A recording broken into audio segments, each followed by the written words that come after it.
Red stripe, Premier League. I miss one bag of gold medal pan me no. Red stripe alone champion boy go. Pan a pour them a singing Anthem. Red stripe, watch out. Ban shall I be the forward boy. Red stripe Premier League champion boy score. Every goal when I run from boy. Red stripe Premier League champion boy now. Back down we run the marathon boy. Them wish I never made it that the champion boy fan. Nah man I done a songsters boy. Red stripe Premier League champion boy. Yeah yo. Hello and welcome to the National Stadium in Kingston, Jamaica. The battle for the holy grail of local club football is minutes away from beginning. It is the final of the 2016-2017 Red Stripe Premier League season. Four-time champions Arnett Gardens against five-time winners Portmore United. Wherever you're watching from all over the world, thanks for joining us for tonight's entertainment. It's as close to football blockbuster you're going to get in this land of wood and water. It's a little bit cool today, 10% chance of raining, humidity at 72%. But I tell you what, this is expected to be an absolute cracker. Bleachers filling up nicely. My name is Donald Oliver. I'm hanging out with Merrin Gordon. George Davis is also here. You'll be joining us in a little while. Merrin, your thoughts on this matchup? Donald, I think this one is going to be a cracker. You know, you have two teams here who basically, about 2 or 3 months ago, they were basically nowhere near the playing at their top football, and now both of them are in tremendous form. You have an Arnett Garden team, you know, well coached, well organized, and running like they are running off some type of oil or machine. And you have a Portmore team who is doing well both here and doing well in the CFU League. That's Edward Siaga, who's of course the chairman of the Tivoli Gardens football team. And you see Omar Davis there from the constituency of Arnett Gardens, representing that constituency for many years, as he's expected to, of course, support this Arnett Gardens unit tonight. And their coach Jerome Waite in particular, he's seeking to get another title under his belt. I'm wondering how he's feeling at the moment. You know, I think he's definitely the coach for this Arnett team. You know, every time they're in problem, you know, they can call upon a Jerome Waite. You know, in this season, Donald, they had some problems at the club, and he basically managed the players, and now they are all playing for him, and they're working so hard in doing so. And you know, kudos to them, because they're in the finals, and I think they're going to do well tonight. What do you make of this Portmore United team in particular? The fact that they finished 4th in the league, they have now reached the final. Have you been impressed with their play? They can do better. You know, they have the players to do much better. But I think they're also, you know, if they turn up tonight, Donald, they can run away with this, because I think they have the players in the arsenal that can do so. You saw the frame of Visional Harris there. He is in the starting lineup for Arnett Gardens. The Arnett Gardens supporters out in their numbers. George Davis, he has joined us in the commentary position, having made that long trek from downstairs. He's as fit as a fiddle. I'm going to ask him his thoughts on this matchup tonight. Trek may have been long for you, it was short for me. Yeah, I'm expecting a fantastic game. Of all the big teams over the years that Arnett Gardens meets at crucial points of the season, championship games, mid-season finals, or climactic occasions as tonight's is, Portmore United is that big team that Arnett always seems to have trouble with. And you know, another team I'd have been brimming with confidence for Arnett Gardens and their supporters, but Portmore just always manages to give them a tough fight every year. Let's see if that pans out tonight. Well, this is a mecca of Jamaica's football. In past World Cup campaigns, it became known as The Office. Now two teams have an appointment with history. And now the anxiety that they must feel, the spectators as well, as they look on their teams making their way out to the middle, coming out of that McDonald tunnel. I wonder how they're feeling right now, moments away from the start. Every good team, every good player, you know, you should have a bit of nervousness at the first, but as soon as they start playing, as soon as they get that first touch of the ball, Donald, you know, all butterflies will be gone. But these players are big players. These players live for big occasion, and I know tonight this is a big occasion for them, and they're going to do well. Ladies and gentlemen, just about time for Premier League football final. Arnett Gardens against Portmore United.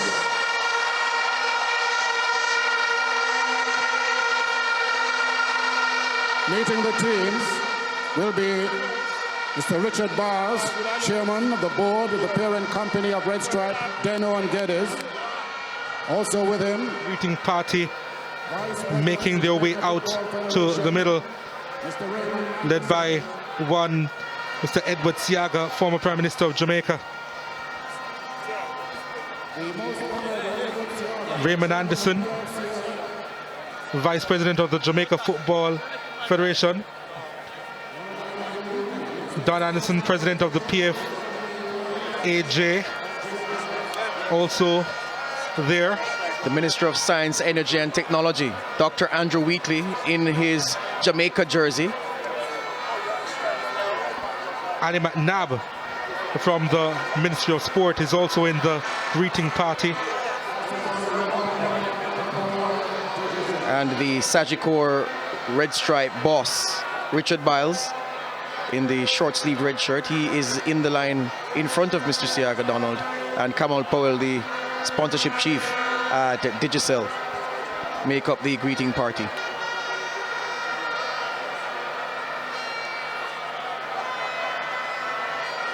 It's a big night for these two teams. You see O'Neill Thompson, the captain, guiding the greeting party as they greeted the respective players.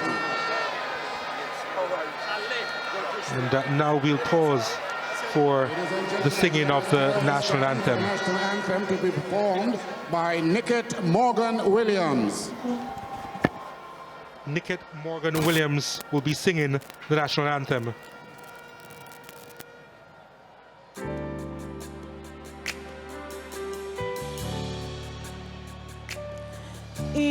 Eternal Father, bless our land.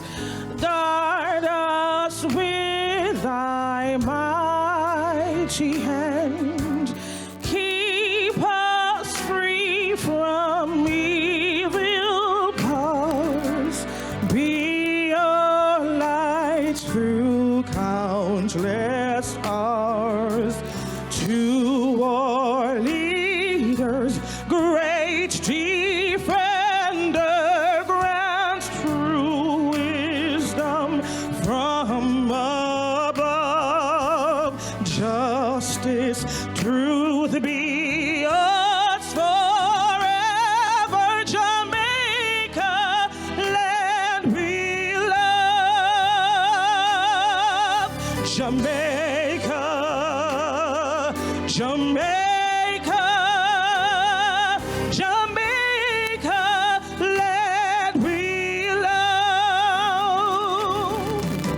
Teach us true respect for all.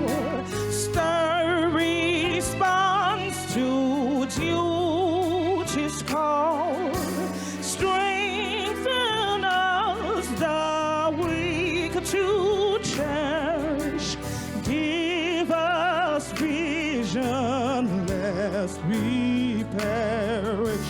Knowledge send us, Heavenly Father. Grant true wisdom from above. Justice, truth be us forever. Jamaica, land we love.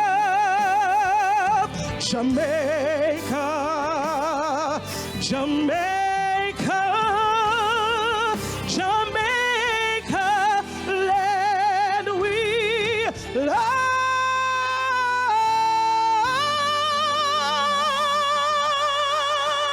Thank you very much.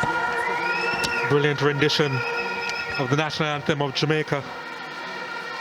What a crowd we have here inside the National Stadium as the teams greet each other for the first time. And The last time Arnett Gardens won this Premier League title, Donald, and they played the final here at the National Stadium, the crowd was as big as this looks like it will end up being.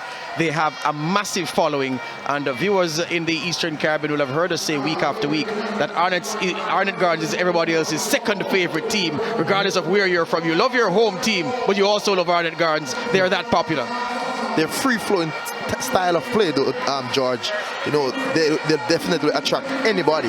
You know, they are, as you always say, Jerome Wade said you need to outscore him. Whether it's going to be 10-9 or 11-10. He doesn't care. He doesn't care the scoreline as long as he's on top. So definitely, you know, people like to see the goals in games, and Arnett normally bring goals.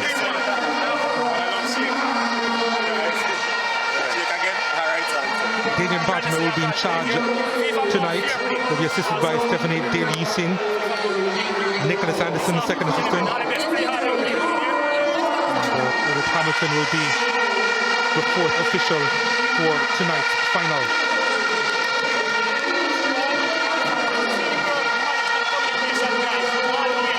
Let's take a look at the starting lineup for Arnett Gardens. Damian Hyatt is in goal. In front of him, his skipper, O'Neill Thompson, Raniki Anderson, Renee Lloyd, Marvin Morgan, Fabian Reed up top, Lennox Russell, Keneal Hyde, Visional Harris, Jabir Johnson, and Dasha Satchwell, of course. They're coached by Jerome Waite. And this is how they'll line up. This is how they line up every week, Donald. You know, free-flowing, attacking football, three at the back. You know, you have the leader at the back there, though, O'Neill Thompson, always organizing, always shouting instructions from the back. Arnett Gardens, very, very dangerous. Their starman in recent weeks, number 13, Fabian Reed, told us the last time that he's played 9 positions for Arnett Gardens over the course of the season. The only thing he hasn't done is played goalkeeper or centre half.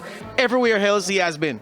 And that is always a good player to have, George, as a coach. A player that is willing to do anything to win or anything to play for his team. Shavon Sean Paul is in goal for Portmore United. In front of him, Damano Solomon, Andre Dice, Kareem Manning, Malik Foster, Ewan Gradison, of course, is the captain, Ricardo Morris, Michael Binns, Roberta Johnson, Damian Binns in the middle of the park as well. And up top, we see Jeremy Lynch, and he's replaced Jovan East. Yeah, Jovan East hasn't quite sparkled this season as he did the last campaign. But the man I'm interested to see, number 10, Malik Foster, and number 8, Ricardo Morris as well. They're dribblers, Donald and Meron. They're going to relish the conditions here at the National Stadium. Expect the Arnett Gardens defenders to do what they say in England. They call it reducers. To give them reducers early. Some nice tackles that are just on the legal side, but strong enough for the players to know that they're in a game. And they are not only dribblers, George. They are very speedy players. And that is one weakness of the Arnett team too. Sometimes they are very slow at the back. So let us see how they're going to cope against these two very excited players. It's going to be really important for Portmore to be patient when they do have the ball. Arnett Gardens, of course, super quick. It's Portmore will kick off here the 2016-2017 RSPL final at the National Stadium, and we're off here at the office.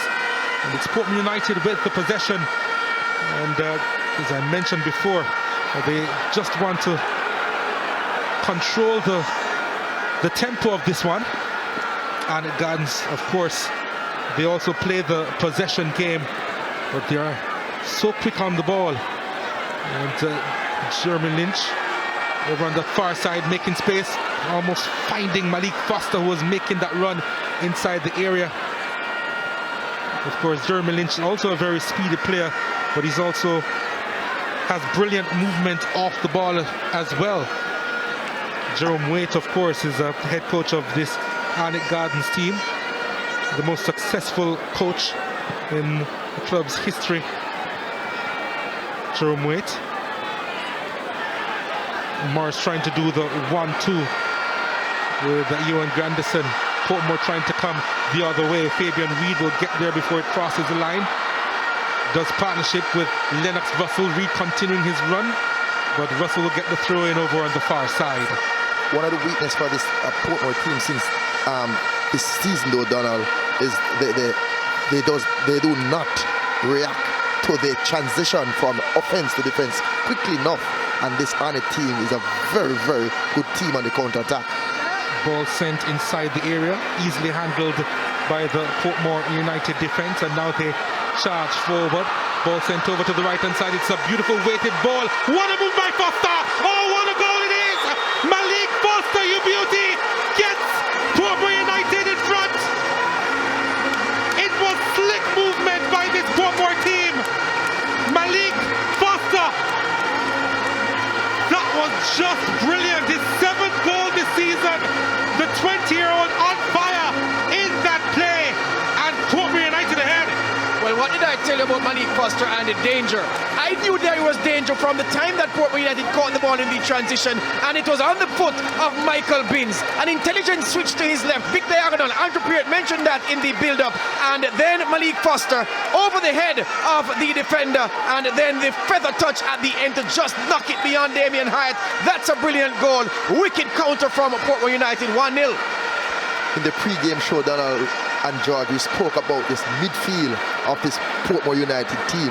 Grandison and Michael Binns, dangerous players, work hard and can pass a ball from almost anywhere. And that was a brilliant pass by Binns, and it was expertly taken by Foster and finished. It's Portmore 1, Arnett 0. Well, they call him Messi, and you could see just a glimpse as to why. Foster was absolutely brilliant there. Arnett trying to respond quickly. Ball didn't reach Renee Lloyd though. Portmore United with a very confident start. Well, we saw Malik Foster deployed from the start against the UWI in the second leg semi-final. He struggled, Donald and Meron, because of the condition of the surface at the Uimona Bowl. It's a billiard table in comparison here at the National Stadium. He's going to play well. Well, he can't, again, not play well because he has the game's lone goal so far. Comparing that field with this, Donald, is like cheese to chalk. You know, this is the best field we have in our island, and you know, this Portmore team being a passing and playing team, they're going to exploit the good surface tonight. Jeremy Lynch didn't like that call. He felt that he was onside. Jerome Waite must be thinking a whole lot of things now, but the thing about it is that he has conceded early, and of course there's a lot of time left in this game for Arnett Gardens to try and plot a comeback. And the thing about this also, George spoke about this earlier, where you can say that this Arnett team, each time they play against Portmore, they always seem to be in problem. Nice touch from Foster again. He's had a really good start. Here he's on the ball, almost got through to him. Interception though by Dashus Satchwell. A big unit, that Satchwell, 23 years old. Former player of the Clarendon College team. You do know all the Clarendon players, do you? Yes, sir.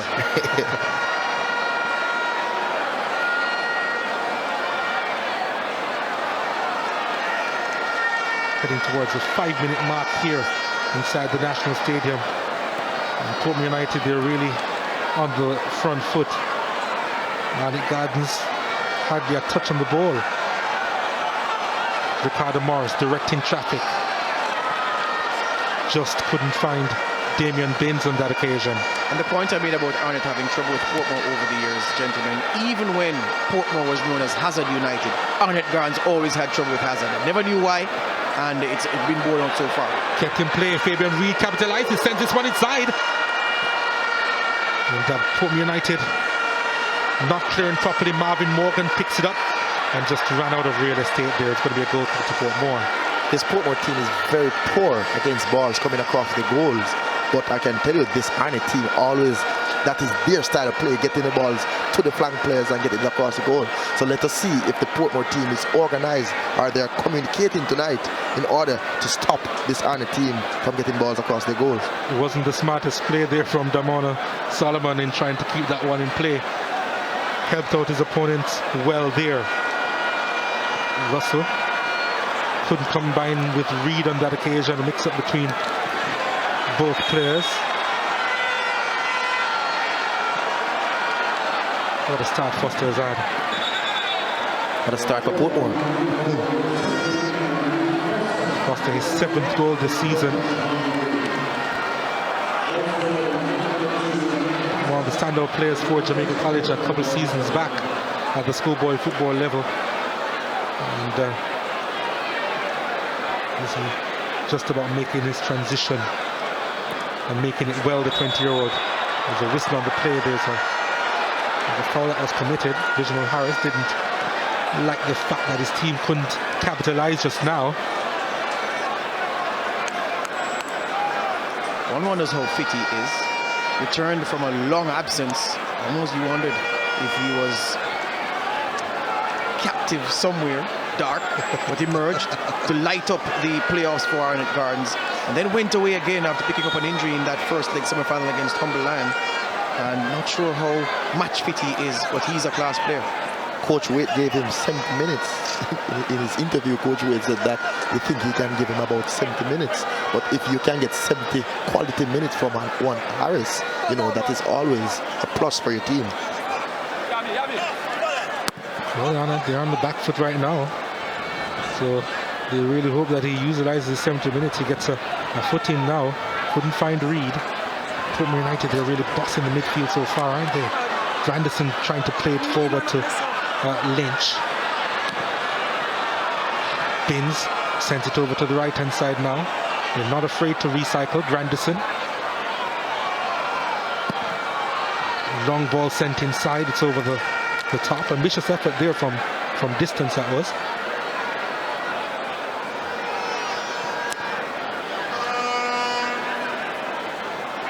It seems as if they're playing Ricardo Morris in a deeper role than usual. More central. I think it's because of his ability to drive at the defenders. You know, I always speak about this Arnett team, and especially Bigger Thompson. Even though with a lot of experience, he does not have the leg speed.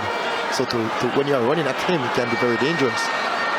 Well, Portmore United on the attack. Malik Foster with a little space finds Ricardo Morris, who has an educated left foot, decides against a shot.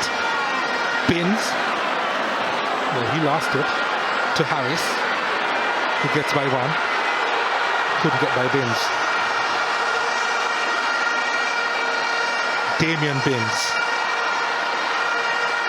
Jeremy Lynch. Was he fouled? Referee says play on. The clearance made, not the best. Portmore looking silky smooth. Manning trying to get that one inside. He gets the corner instead. Portmore playing some good sweet football combination plays in and around the box, and if Arnett Garden does not track or does not pick up the running players, they are in for a long night. Linwell Dixon looking pretty contented. Of course, he's won the Premier League as a player as well. The corner kick is sent in as a back post. Heads go up, didn't get a proper connection on it. Jeremy Lynch trying to capitalize on it. Just managing to clear their area. Marvin Morgan now picking it up. Morgan has some speed, keeps that one in play. Needs some help. Just lost it. It was always going to be difficult to do it alone. Foster finding Morris. And that pass was poor.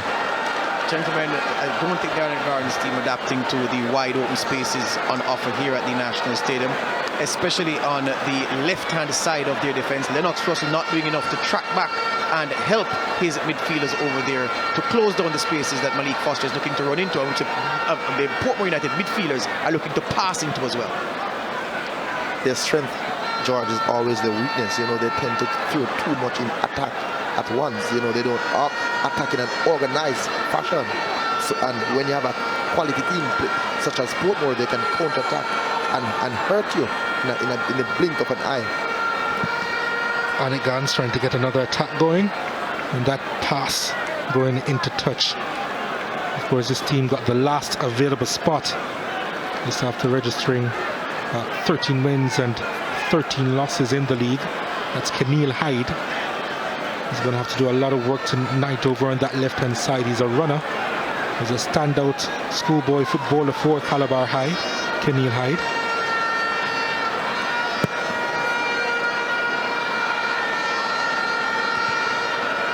Easily handled there by Bigger Thompson.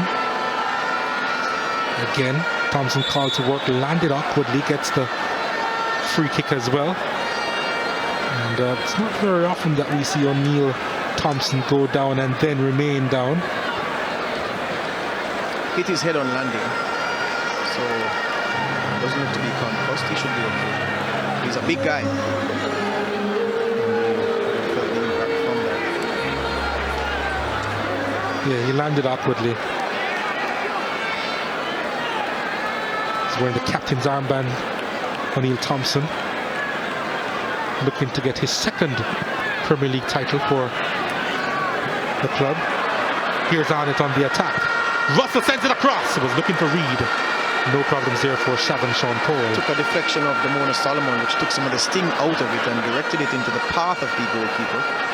Good defending. Had a bit of space, didn't he? And Russell, probably there was a slight deflection there as he tried to get that one inside the area.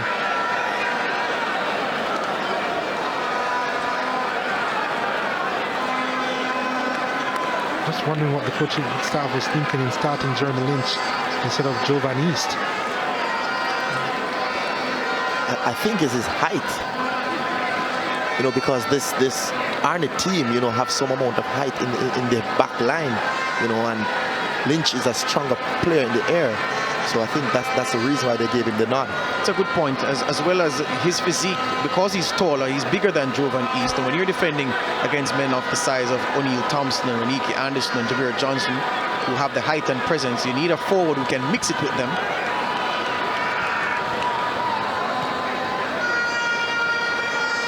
Satchwell. Reed. Morgan. Not on the same wavelength with Reed on that occasion. That's a Portmore United bench. Jovan East, second left, not getting a place in the starting lineup. East. He'd have been disappointed with his season so far. Had an outstanding breakout 2015-16 RSPL, but had an injury coming into this campaign and just hasn't quite sparked, although there have been the odd flashes. He's been known to pull out the spectacular. There's Arnott coming forward. Lloyd just couldn't keep it under his spell there. It's a throw in to Arnott Gardens. Reniki Anderson to take it. It may just be a long one. 3 players inside the box. One of them, Harris, didn't have a lot of support as he tried to find a partner inside the area. Anderson, lofted pass, easily handled by Portmore United. Here they come. Foster on it. Was tripped. Gets a free kick. Good covering though from Fabian Reed, running from his centre forward position to chase the winger into as he ventured into the channel, while Lennox Russell stood and watched him. And that's the indiscipline that cost Arnott Gardens the space for the goal, because when Binns passed to his left, Foster was by his lonesome, and the winger who should have been tracking him back was walking with the play. I think that is one of the reasons why, you know, Coach Wade always give Fabian a chance, George. He's always willing to work hard. And when you have a striker pressing the ball so high up the pitch, it's always better for you, because the closer you can win the ball to your opponent's goal, it's easier for you to score. Point. Portmore United with 54% of the possession so far. On Gardens, of course, with 46. Malik Foster again with some space. Decides to go left. Damien Binns keeping it in play. And couldn't get the return pass that he desired. Now it's with Morgan. Lost it. Grandison gets away from Harris. And Morgan, well, not really. Morgan committed the foul. Portmore United. Angry there that he didn't get the call. He felt he was fouled, and in his fury brought down the Portmore United skipper. Just had a quiet word with him, the referee did.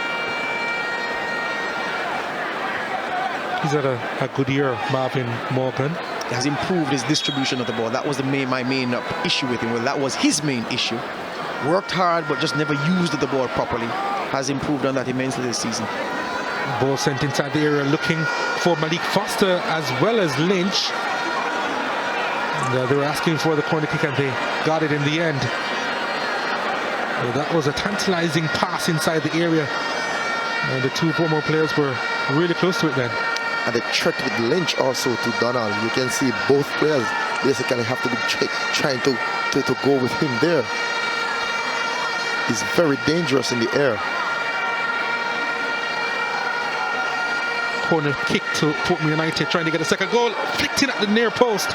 Just wide in the end. Jeremy Lynch spoke about his movement of the ball. Met the ball first at the near post. Couldn't guide it in though. Very good move by Lynch there again, breaking to the front post. But unfortunately, he didn't get it on target. Just the one goal to his name, Jeremy Lynch. But he always provides that extra up front. And that one goal to his name, Donald, it was a Monday night football game. Right here at the National Stadium. So I guess you can say he likes scoring at the office. Especially on a Monday.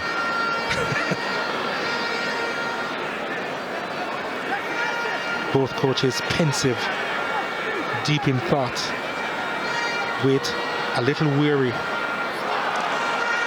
Russell can't keep that one in. You can see Arnold Gardens trying to force the pace though, gentlemen, and since the goal they have settled down and trying to make inroads, not through the center but through the flanks, trying to get Marvin Morgan going. But I'm suggesting, Miron, that he is too isolated. When he beats one man, there isn't a man to exchange a pass with or to at least give the defender the idea that he wants to lay off the ball, and he's being asked to do too much work.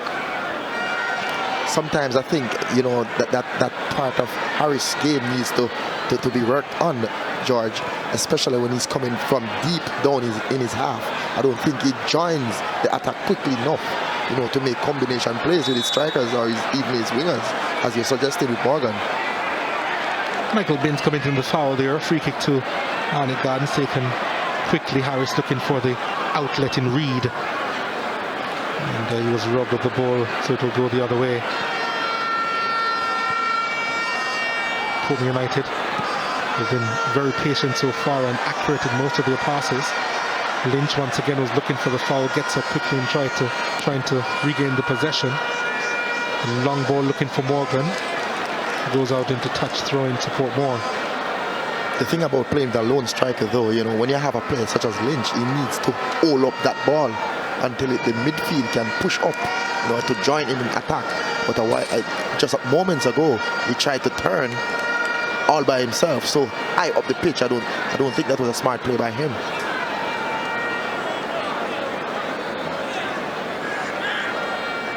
So many individual battles on the field of play. Almost amazing that Foster was able to get so much space, and Morris now with a bit more space. Can't take the shot from distance, decides against it. Kept in play, needs a good cross. Foster took a deflection and easily handled by Damien Hyatt in the end. Yeah, Morris didn't go because it was his right foot, Donald, and he didn't get time to steady himself to make sure that he could get that on target. But was that the left foot, he'd have gone for the top corner, I'm sure.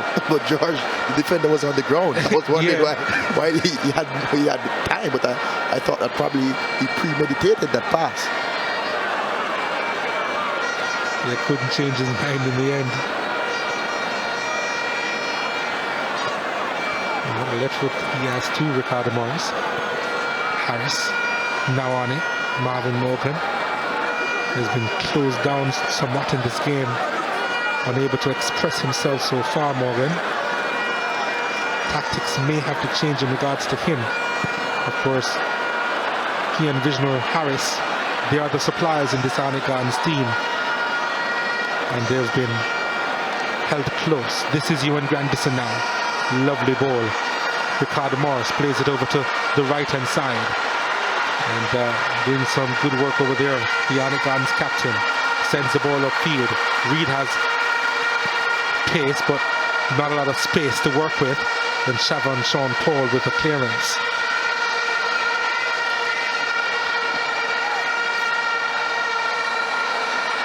Bustling work from Neil Thompson just now. Surely that took a lot out of him. Yeah, read the situation well, realized that he didn't have cover, and he had to go across like a fireman attending to an emergency. Renee Lloyd in the wars there with Damian Binns. Harris. Reed. Harris. Reed. Harris was fouled. Free kick to Arnett Gardens. Damien Parchment going across to Andre Dice. No card is shown. Just some words. Dice is known for some really silly tackles, Donald. And I'm wondering what he was doing there. Because Harris was so far up the pitch, the ball basically was passed. So it was a late challenge also. He's very lucky he's not in the referee's book. Portmore, they have committed 6 fouls so far. And Shavon Sean Paul trying to set up his wall. It has to be accurate. Couple of Arnett players behind this one.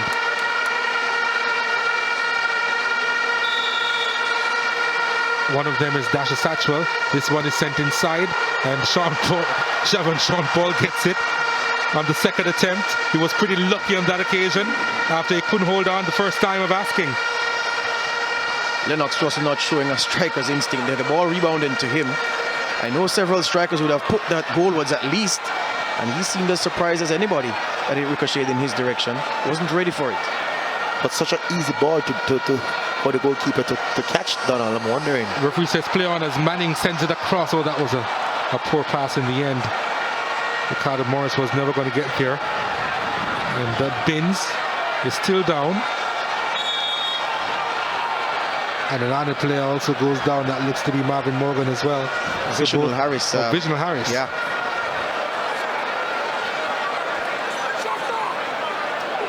Yeah, was trying to flick the ball around the player with the right foot and got a crunching tackle.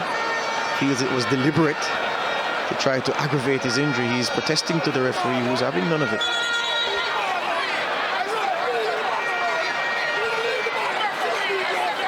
Really has to take control of the situation now.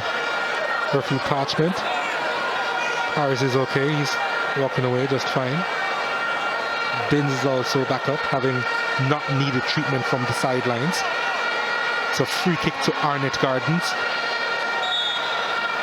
The captain himself to launch this one to the edge of the area. Beautiful first touch, sent out wide. Russell now on this right side trying to send it one. First time.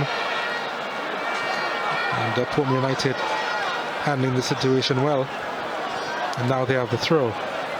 Portmore always dangerous on the break. Malik Foster always stationed on that right-hand side, and he's going to get some one-on-one situations, gentlemen. The result could be as it was early in this game when he ran through and scored.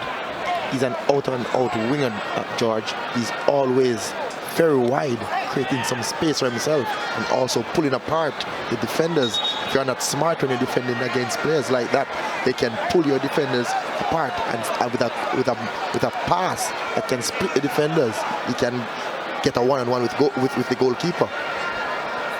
Lynch with a knock to the back of the head. He's all right now. Yeah, there was a clash of heads there. Came out worse off. Loose from Russell. The Arnett Gardens fans already on the back of Lennox Russell. And I tell you what, if he continues to play as if he's at Disneyland rather than in a football final, you'll see Kemal Malcolm warming up soon. Jerome Waite is a no-nonsense coach, George, and he's not afraid to make a first half change. He's done it before.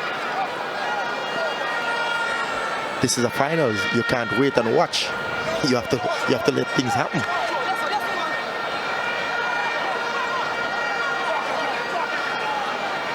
Former United players, they seem to be a little bit more urgent, especially when they're in possession. And Lynch was fouled again. Again, Renee Lloyd in the middle of it.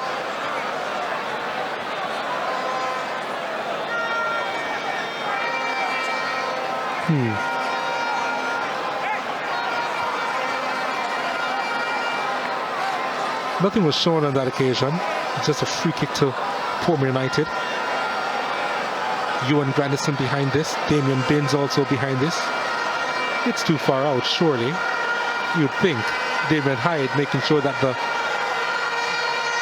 wall is set up properly. It's a two-man wall at the moment. And it looks as if it's Michael Binns is going to rifle that well wide of the target. Wasn't locked in power though, Donald. So I don't think the range was too far.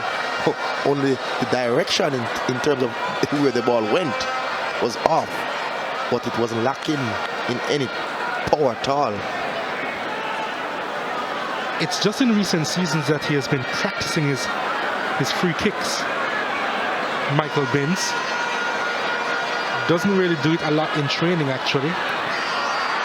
It's going to be interesting to see how much he will improve. He really takes his craft seriously, especially taking free kicks. Gentlemen, Arnett Garns need to make an adjustment on the left-hand side of their defense. Again, desperate last-ditch tackling there, just preventing Malik Foster from getting a run at the defenders. Again, they've been warned. Thompson with a big boot, making the clearance.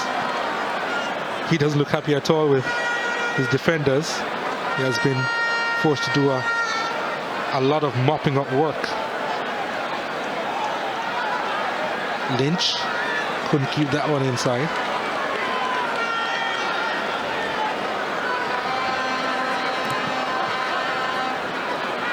Heading towards a half-hour mark.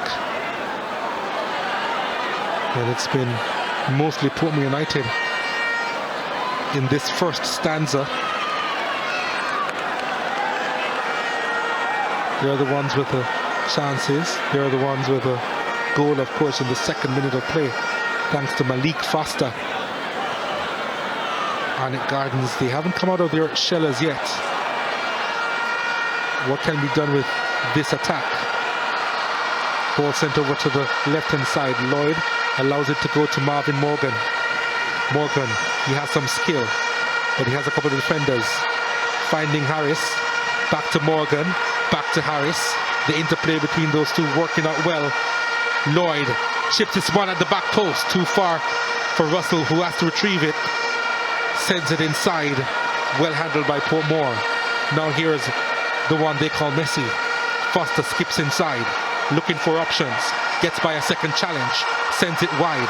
Lynch on the ball, Foster continuing his run. Lynch to the byline, needs some help, pulls it back. Ricardo Morris on his left foot, blocked. Still a chance for Portmore United. It's Grandison, straight to the keeper. Should have been better. Brilliant counter-attack from Portmore United, led by Malik Foster. He goes down now with an injury because one of the Arnett midfielders took a piece of his leg in the midfield as that play built up. Jeremy Lynch here, keeping possession well, holding up the play, looking for a good option. And Grandison's shot in the end came. Ricardo Morris's effort brilliantly blocked by O'Neill Thompson. That's what a skipper should do, who's playing at central defence. And the Portmore skipper not packing much punch in his effort. He's going to need some help from the bench now, Foster. For the game's sake, though, Donald, I'm hoping he's okay, because he's been having a brilliant game so far. The Portmore flag is flying high inside the National Stadium. Joe Waite pacing the sidelines, again deep in thought. And you see the move again. So that was the goal, actually. Foster in the second minute of play. Brilliant movement, managed to get the shot off. Thompson trying to clear his lines, couldn't. And Foster's strike, the difference between the teams.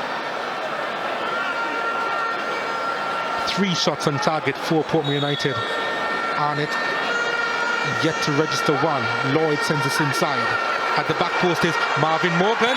Was looking for the penalty. Gets the penalty. Soft. I think so too. Let's see the replay, but my initial reaction is soft, and I've gone for it. I'm not doing the usual thing to say wait for the replay to see.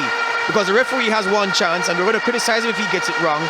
I'm going to say soft from the actual run of play. The referee was very close to play, but the defender though, Donald and George, I thought that he should have just kept his cool. The player was not even so much of a dangerous player when he had the ball here. He should just basically go there and block the ball. Good call. But it was a brilliant call by the referee at the end. Probably because it looked so obvious from here that he was looking for the penalty, but the defender really got sold. Agricultural tackle, that was a brain wave, a brain F, and I don't mean, well, you fill in the blanks, Donald. Poor defending there. The man behind this one for Arnett Gardens, Fabian Reed. Saved by Shavon Sean Paul. He was looking for his 9th goal this season. Fabian Reed couldn't get it. He was denied. Arnett still with the possession. Still looking for the equalizer. Big chance! Over the crossbar. How did Lennox Russell miss from there?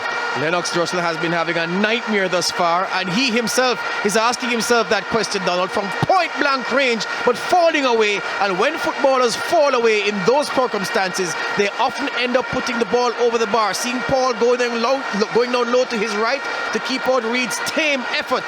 And then the Arnett Gardens player stuck at it. The ball found itself to Russell, and falling as he made connection, he lifted it over the bar. Poor effort. George, after missing a penalty and miss a goal 3 yards out, how can you come back in a game like this with Portmore playing such sweet football?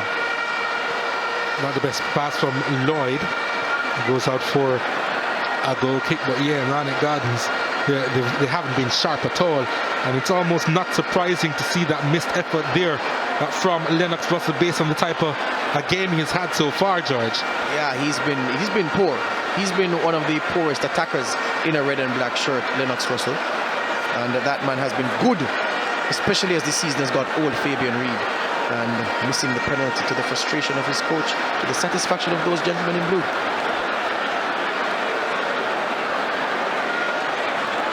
Well, the question is now, Arnett Gardens, what do they have to do differently now, Maron? Because, well, in that last play alone, they managed to get 3 shots on target, Arnett Gardens.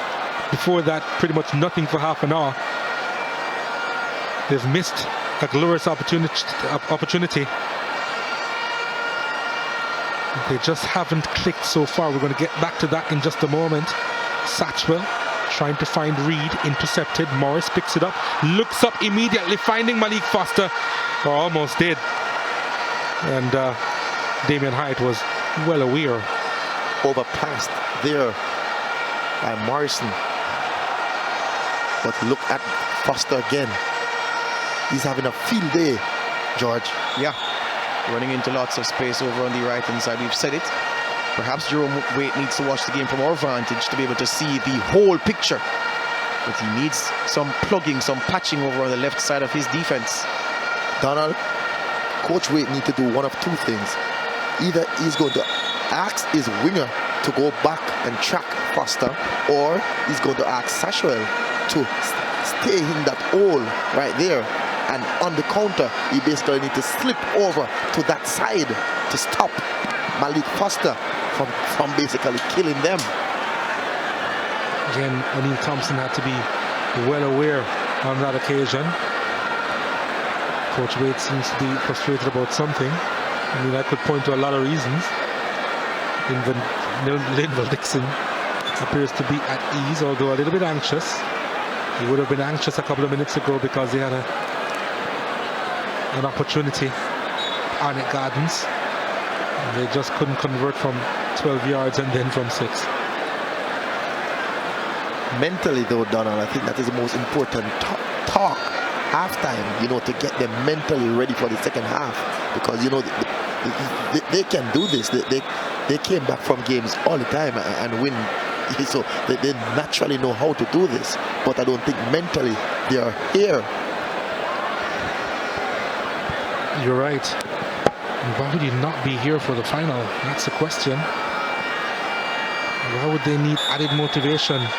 Another whistle on the play. Free kick in a dangerous position. Renee Lloyd cut down, and this could be interesting. Yellow card comes out, shown to Ewan Grandison. And when you have your holding midfielder getting a yellow card in the first half, that can spell danger for you, because he's going to be playing on the line basically for the rest of the game. And Grandison is naturally a hard-working player in the middle of the park.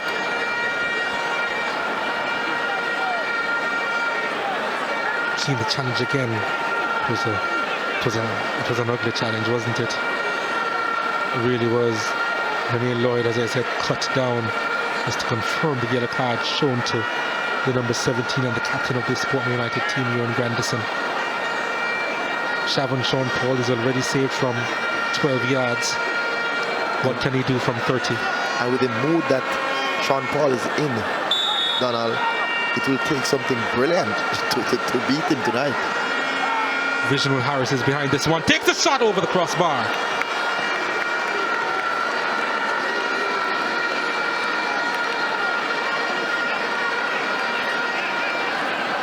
They're not hitting their markers on it Gardens tonight. One thing I can tell you though, Donald, it's very hard to beat Arnett Gardens with a single goal. So even though Portmore, he's having the better of play, they need more goals in order to put this game away. They've had more goal attempts, Arnett Gardens, but just a 3 on target for the Junglists. 50% of Arnett Gardens goals this season have either come 15 minutes before the halftime interval or 15 minutes before the full-time whistle. So they just have to remain sharp, this Sporting United team, and not concede with about 6.5 minutes to go before the halftime interval. Concentration is always important, especially close to the intervals. So players just, it's something that coaches normally, speak about. And the fitter your players are, Donald, the longer they will concentrate for. Morris, Foster, slowing the game down, switching it over to Manning now. Manning pass wasn't telegraphed properly. There's now a whistle on the play. It's going to be a free kick to Arnett Gardens. Combination just now wasn't right. Renee Lloyd keeps it in play, touches it inside to Russell. Russell was being pulled back, gets the free kick.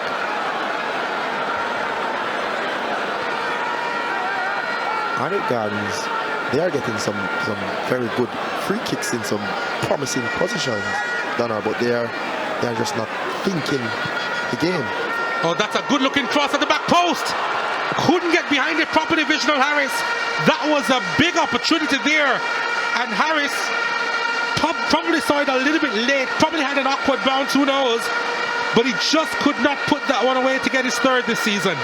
That was a better free kick by the Arnett team. This one was, was well thought about. Very good square there, but Harris should have done much better there. Probably was distracted at the last minute. The diving header put in by Andre Dice, it missed him. And he wasn't anticipating getting that one at all. And then it bounced on him, so he just couldn't put it away. So it was an unfortunate set of circumstances for the Arnett number 8. Ball switched over to Russell.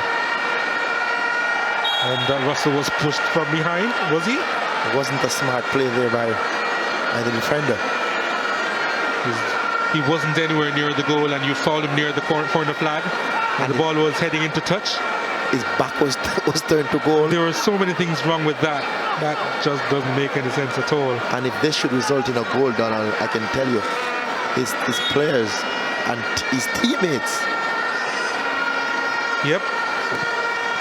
This one is taken quickly inside. And he goes to the turf in a heap. Just now holding his calf. See what happened here. He was kicked on his calf. And he went down begging for it.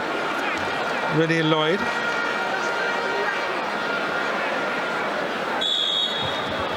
Question is, was he lucky to get away with that, Michael Baines? I thought he was, Donald. He's very lucky. Because he was kicked. Well, here he's on the ball now. Baines, his shot is charged down. O'Neal Thompson is everywhere tonight. O'Neal Thompson's a big unit. Basically putting his body on the line.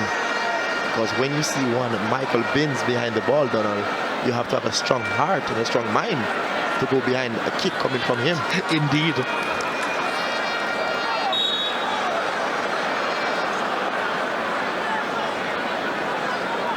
So just about 3 minutes to go before the halftime interval. Portmore United with a 1-0 lead over Arnett Gardens.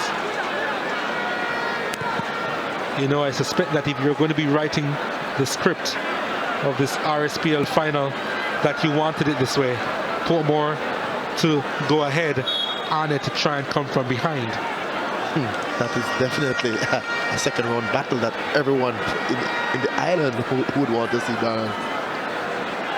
Portmore is good at holding on to leads, and Arnett is very good in getting back to winning games after conceding goals.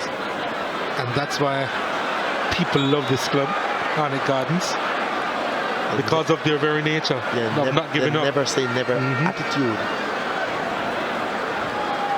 But Portmore United, they have been resilient over the years. Quality team. Well coached, well organized, and they're doing very well even at the CFU championship. You know, so that was very good practice for them. Some may look at it as them being a little bit overworked as well, playing more matches than they probably would have wanted to. Of course, they would have been prepared to play those matches mentally, but it took a bit out of them, we imagine, especially in the third round of the RSPL. You can say that the management staff, though, Donald, they manage the situation well. You know, these players, at no point, you know, they look tired. Morris again with some space, decides to go to Malik Foster. Back to Morris. Just slowing things down a bit. Morris. Granderson now. And they're not afraid to recycle from the back. Although they'd have wanted a better outcome. Morris gets it back. They're attacking in numbers now, Portmore United, as this one is sent inside. And it goes behind for a corner kick.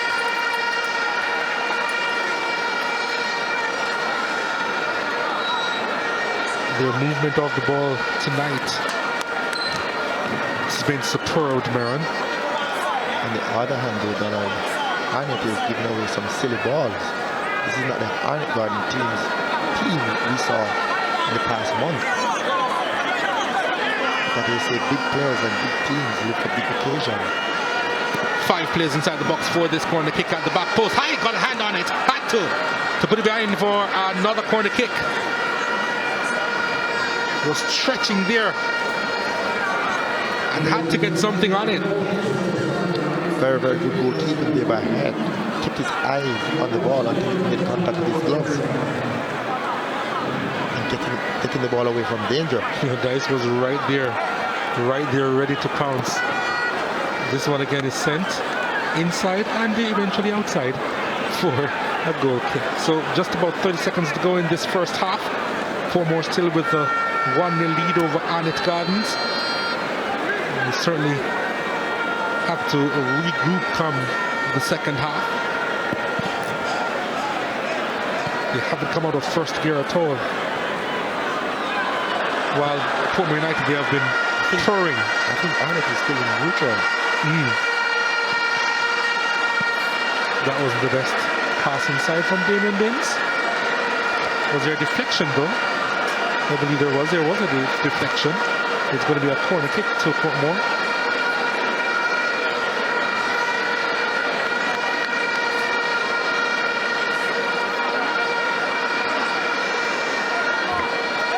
I think this is the final kick. And this one is sent at the back post. They're appealing for the handball there, nothing doing. But that's pretty much the last play of the game. And after 45 minutes, Portmore United in front. Jerome Waite, well, he has a lot to work to do in the dressing room at half-time. Malik Foster's goal in the second minute of play proving to be the difference so far between the teams. Conference out in the middle. Rene Lloyd speaking his mind to the players. Jeremy Lynch has had his way in this half so far.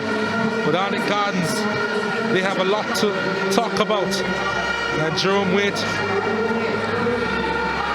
well, he will say what's on his mind to the players. After 45 minutes though, it's Portmore United 1, Arnett Gardens 0. Yes, Donald, I can tell you though, tactically, this Arnett team needs to adjust to Foster because they are giving him way too much space on each flanks that he plays for this first half. And also they need to be more patient in front of goal in order to get a goal and equal, or should I say, bring this game to level and try and win it afterwards. Well, let's go to a commercial break, and when we come back we'll break down the first half. It's Portmore United who lead by a goal to 0 after 45 minutes.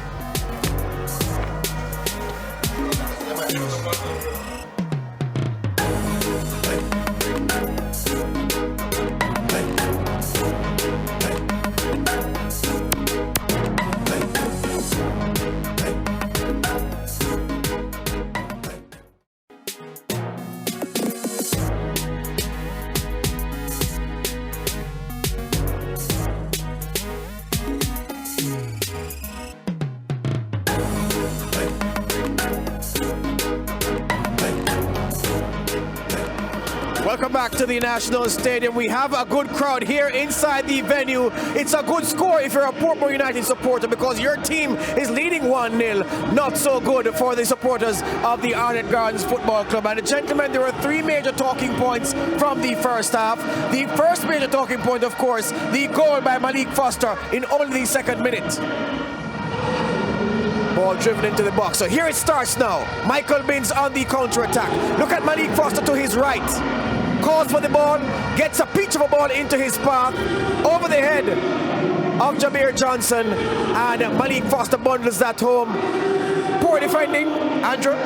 Yes, it starts actually from higher up the field where Arnett Gardens had a throw in attacking position, but they committed too many players forward. And so they left big gaps in the middle where Michael Binns could run into. And then on the other side with Malik Foster playing as a traditional winger, it's the responsibility of Kenil Hyde in the matchup here to follow him. But he was not there. So straight at goal for Malik Foster, 1-0 Portmore. Good goal for Portmore, bad goal for Arnett, Jermaine. I think it was just a brilliant counter-attack from Portmore, and Arnett bad defending. So I think we need to see a better second half from Arnett. All right, the second talking point, the penalty. Marvin Morgan would be brought down inside the area. Referee, close to the play, made the right call. This is Marvin Morgan going down under a rash challenge, giving Fabian Reid the opportunity from 12 yards. What would he do? Fabian Reid, Arnett's informed goal scorer in recent weeks, comes up and can't beat the keeper. A soft effort, Teddy. I think the keeper was already over there waiting for the ball, and he did not look up. He looked up at the last minute when the keeper was over there. Andrew, missed opportunity for Arnett Gardens there. Yes, they are not having the best of starts. Marvin Morgan will be dangerous because in that situation where Roberto Johnson committed the foul, he got scared of the cutback. If Portmore can have a next player joining him to create 2 against 1 against Marvin Morgan, then that problem wouldn't occur. But Marvin Morgan 1 against 1, likely to come out tops. All right, there was another contentious moment in the first half where Arnett Gardens felt they should have been awarded a second penalty. What do you think, gentlemen? This is Kenil Hyde going down. Penalty? No, I think that was just blatant diving. I think that should be a yellow card. No chance here. The referee already gave one already. That's too soft to call. All right, so the no call there. Arnett Gardens not happy. Not happy with much of what he's seen. Jerome Waite would have been. His team overwhelmed in the first half. All right, let's look at the statistical tale of the tape from the first 45 minutes. Possession, 53% controlled by Portmore United. Portmore had 3 shots on target. Arnett had 2. There were 20 fouls in the first half. 10 by each team, and 1 yellow card to Ewan Grandison. All right, so that's what the story is at halftime. Arnett Gardens 1-0 down to Portmore United. We send it to a feature now. My scheme, my team.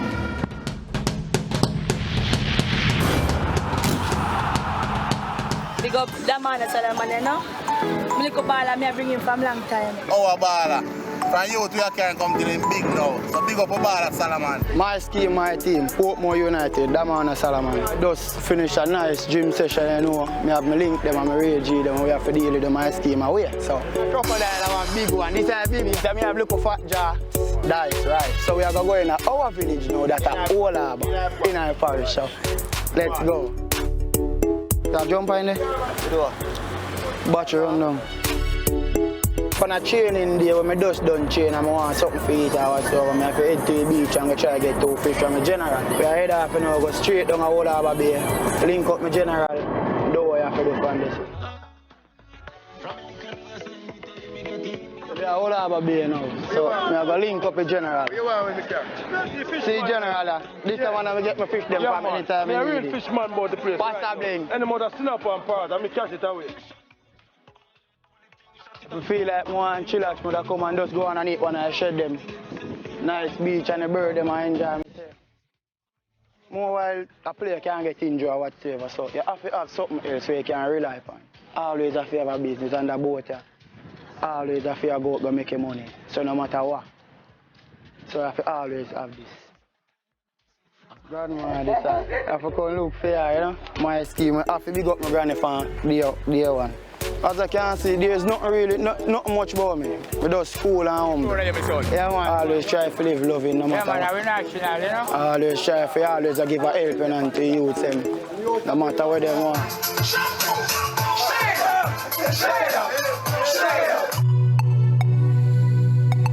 Whole heap of memories, foundation. From I grew up, from I much younger and I grew up until now. Yes, I'm huge at the play. Bundesliga, no matter $100 aside. Hard. And if we can take piece of it. One look a piece of it, then I got it. Funny foreign, you know me have to always take a touch. You know matter what. I grew in a yard, you know. Yeah, man. Yeah, man, it's a guidance. Yeah, man, respect. After them deal with the thing. When the ball I hit them, oh, boy run and bounce up and bounce off. And this game, Deep Roast, here to the world, and Deep Roast this, now we scheme our team, Deep Roast, maddest fish. He was a bad little youth, but God helped him to turn to be a good footballer. He's a wonderful boy. Paint, milk pan, he used to be a football. Yeah. He tired to buy shoes, see him, so them say me now buy no more shoes because if shoes him buy. Lick off my foot and I say, barefoot you have to go to school, boy. He said, Mommy, I want to turn footballer. And I say, we have to turn footballer, but I now buy no more shoes. So barefoot. I watch him play a lot of game and him have it. He just have the discipline. Say it, I'm a national. Eat up some roast fish and tackle them, boy. Hard. Eat up this roast fish, in general. Sunday evening, some calming porridge to get the foot them feet like this. And some well soap. Well, you don't know, the first lady there and the big woman there, so she come to represent the team Portmore United, as always. And she have to say something pertaining to what we are doing right now, so big woman, mommy me. Well, it's always a pleasure to be here with these players. They are the love of my life. I see that I'll check me live on my boss place, is it? Yeah, man. Matic, big up a boss lady.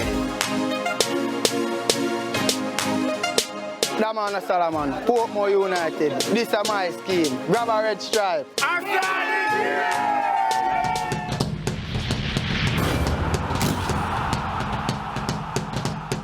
All right, my scheme, my team, Old Harbour Bay Fishing Village, Damona Solomon in his familiar haunt. Gentlemen, there are some interesting points that we didn't discuss from the first half. Of course, we looked at the 3 main talking points, 2 penalties, well, 1 penalty, 1 non-call, and of course, Malik Foster's opening goal. But there were some other observations that you made, Andrew. Yes, at the start of the game, we looked at the system, the formations that both teams were playing, and you saw Portmore lining up 4-3-3, but Arnett Gardens with 3-4-3, only 2 players centrally. And I just figured that that would give them a challenge in the game, but Arnett adjusted to that with Vishnal Harris, he's not playing as a winger, he's roaming inside. But that kind of allowed them to play to the flank. Portmore have a lot of space on the flanks to foster, and to a lesser extent, Binns on the next side. But what Arnett could do is go back to their regular 3-4-3 in build-up and have Harris start from wide. So no one, he can move into the center without anybody tracking him or picking him up. Because staying centrally, Grandison is challenging him very hard in the middle, and he's not getting an opportunity to influence the game for them. So Arnett could involve a little more build-up play, because with 3 centre-backs against 1 Portmore forward, they're kind of kicking the ball long and it's not working to their advantage. Yeah. So gradually build the game and have Harris drift on, come inside. All right, Jermaine, the Arnett Gardens team is the one down. They're the ones who needed something in this game. Looking at their bench, what are the options at Jerome Waite's disposal? I think the 2 options is Marcelina Blackburn and Kemal Malcolm. I think that can make a big difference for the team. Marcelina Blackburn and Kemal Malcolm, number 11. And maybe Lennox Russell, because he's not had the best of halves. No, I don't really know that player much, but I know about these 2 players. Yeah. They can do damage. All right, there you go. So Arnett Gardens, Jermaine suggests that Marcelina Blackburn and Kemal Malcolm could be options off the bench. All right, the players are about to re-emerge for the second half. We send you to a break, telling you don't go anywhere. Second half action, moments away.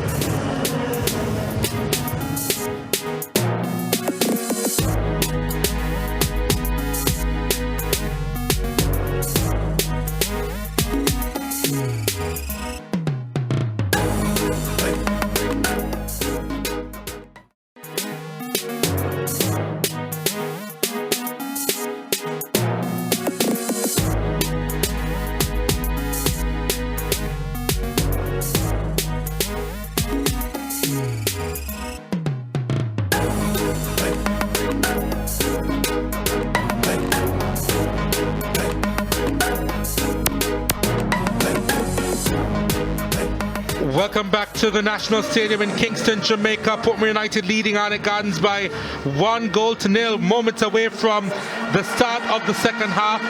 And Arnett Gardens, of course, they are behind. So the onus is on them to attack and, get back level in this game, Maran. This 10-15 minutes of this game, Donald, is very, very important, Arnett Gardens, they're going to throw everything in attack. That's how they play. So this Portmore team needs to remain organized, need to continue to communicate and hopefully try and get another goal. But this 10-15 minutes of this game is very, very important. So the second half is on the way here at the National Stadium. Arnett Gardens trying to get the attack going over on the right-hand side. They really have to do a few things different. Portmore United, on the other hand, they're the ones with the lead. They just have to manage the game, manage the possession as well. But an important point in terms of management, though, they can't sit back and allow this Arnett team to come at them, because we know that this Arnett team can be dangerous in the blink of an eye. No changes made by either team. As we take a look at the lineup of Arnett Gardens. Again, to the lineup for Portmore United. So still very much the same after the interval. We do expect a few changes to be made.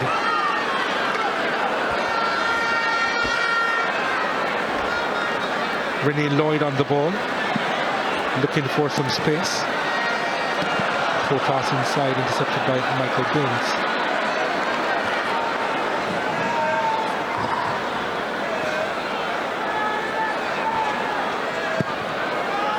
With a long clearance. Harris flicking the other hand. The header on. Shavan Jean-Paul collecting easily.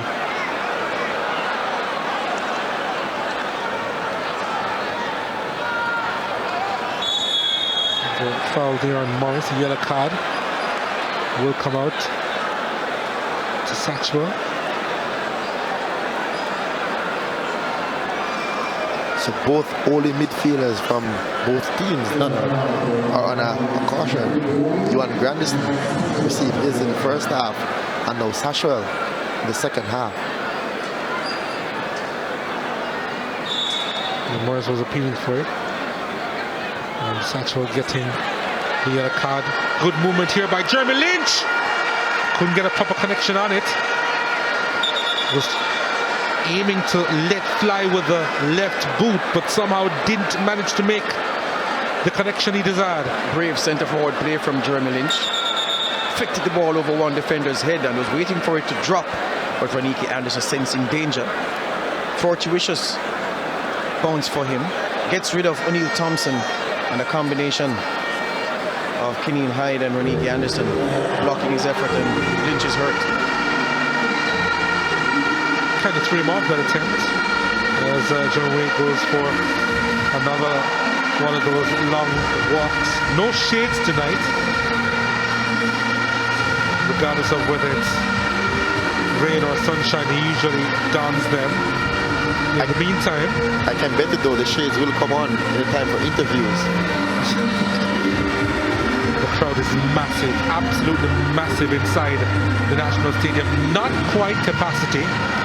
Why would you use the word massive after that image beamed to us by our director? Are you trying to say something, Mr. Oliver? Why are you putting me on the spot? Why are you putting me on several spots, George? Annie Gardens with a lot of support in the bleachers as well.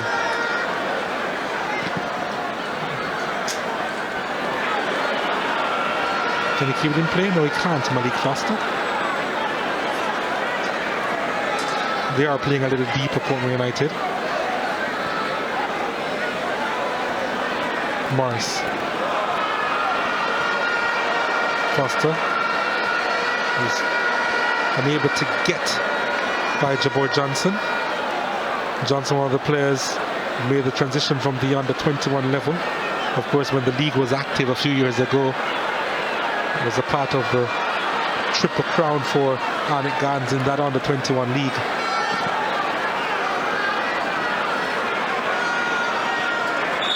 There was a collision there. Should go in favour of Portmore United.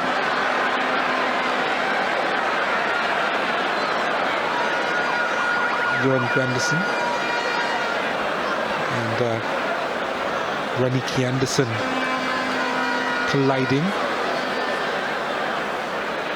Anderson was the culprit, although it seems as if he came out worse. That's like a wall hitting into a wall. The result is pain. He's all right now. So to Granderson. Free kick to Portmore United.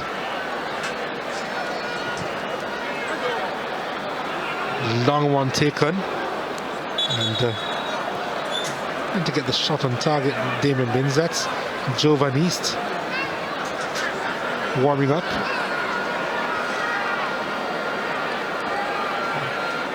Is he being requested, or will he be utilized soon by Coach Linville Dixon? That's a question. Well, I tell you what, the vigorous nature of his warm-up does suggest that he's coming on. If I were asked to warm up as vigorously as that and then told to sit down, I'd be angry. Here's a corner kick for Portmore United at near post. It was Lynch who got there again. It's not the first time that we were seeing him winning the headers at that near post, trying to flick that one on. Just in time. Especially when you see East warming up with so much, should I say, aggression. Donald, you know, Lynch definitely needs to step up his game now. Beautiful movement. It's Lynch. His shot is charged down. Foster will pick it up. Remember, they called him Messi, although that turned out to be Messi.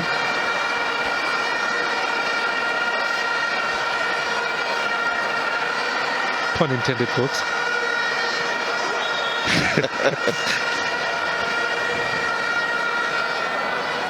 So that's Foster. Turned out to be Messi in the end. Throw into Arnett Gardens. So far, though, he's been probably the best player on the park, or one of the better players on the park. He's been having a very good game.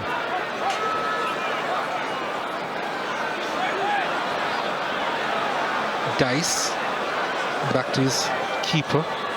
Paul with a clearance. Russell couldn't get there. Went down easily, I thought. Portmore United trying to move forward now. Ball played inside, no problems here for Damien Hyatt.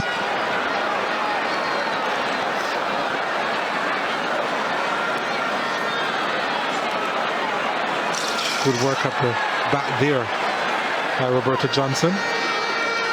Tactically, Portmore approached this game very, very conservatively.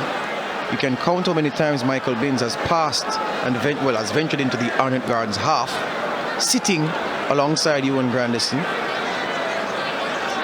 and with Ricardo Morris brought into the midfield, not being as expansive in his play as he usually is. It's almost as if they're saying to Arnett Gardens, come for us, leave those spaces behind you when the attack breaks down, and we're going to counter-attack you and score. And they did that in the second minute.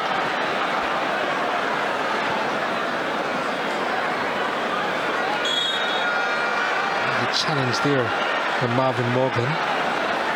And the work rate of the wingers also, George, you know, tremendous in offense and in defense. So when you have all 11 players defending and all 11 players attacking, you know, that's what a coach really wants, especially in a game of this magnitude.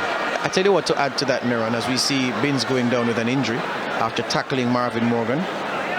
Doesn't look good for the midfield maestro. May have taken a blow to the back of the head.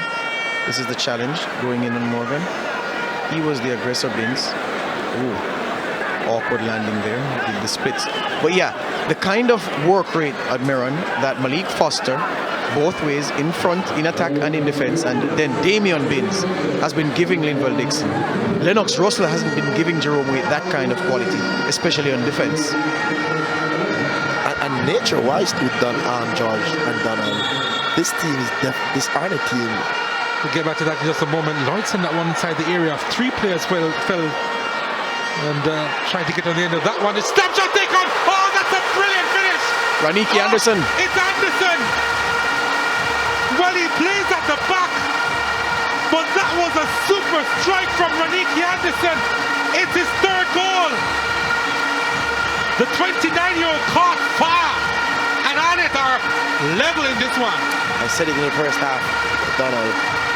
In order to beat Arnett, you cannot have a single goal and try and hold out against them, because they're going to come at you and come at you fearless, and they're doing that right now.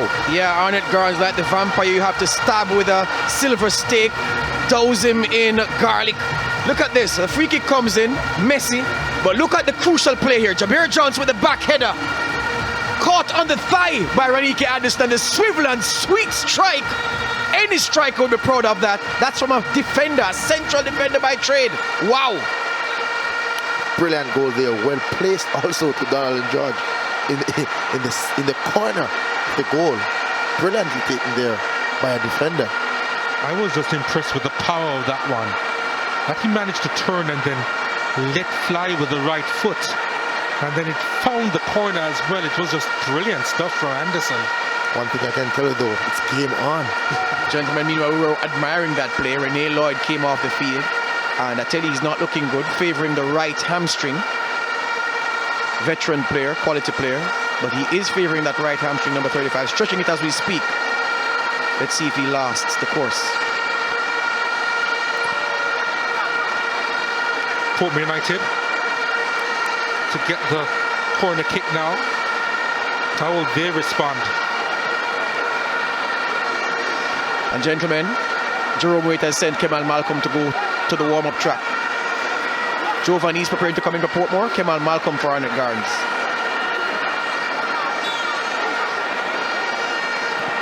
Corner kick for Portmore United, and heads go up. Oh, that was a foul there from Mona Solomon.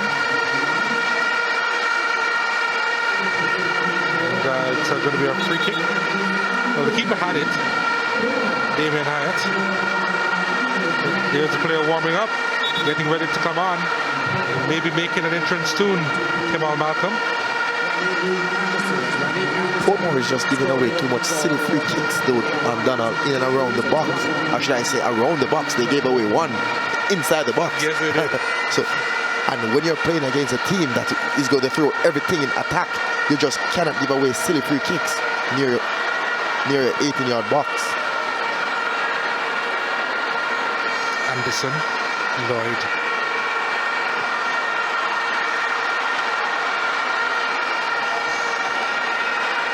Arnett Gans for a moment gave the hint that they were slipping out of first gear. But they have to do some defending now. Foster, or rather Morris, trying to find Foster. Long range effort, just wide. That must have been inches. That must have been inches. I thought that required a save, and Damian Binns also thought so too. That was creamed with the left foot. And Hyatt watched it all the way, and he didn't get anything on it. Not even sure if he had that covered. Gentlemen, I told you some moments ago that Rene Lloyd was struggling. Well, he's down now. Looks as if the right hamstring is gone, Rene Lloyd. They've sent for the stretcher. And poor old Rene Lloyd looks as if his final is done. While the players were celebrating the goal, he ran to the sidelines to get some treatment. Was stretching it and favouring the right hamstring. And I think it's gone. In fact, Jason Moore is set to come in, number 7.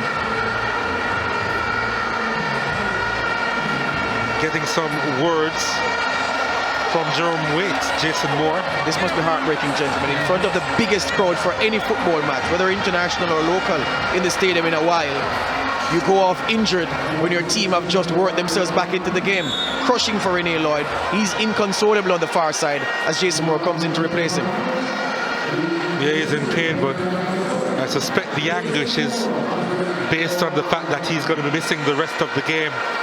And we're close to the hour mark just to confirm that Moore has replaced him. Harris tried to get by his marker, couldn't. Portmore United trying to press through their captain. Grandison finding Baines of the Damien variety. The challenge was late and wild from the Arnett captain. Remember I told you earlier, Marin, about the reducer? I knew Thomas was trying to reduce the Portmore United attacker just now.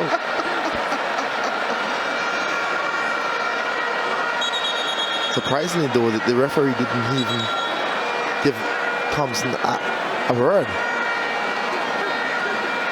He's giving some words to Jeremy Lynch and Ronnie Anderson.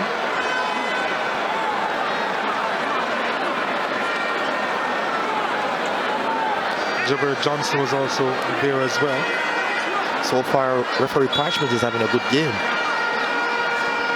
Long throw.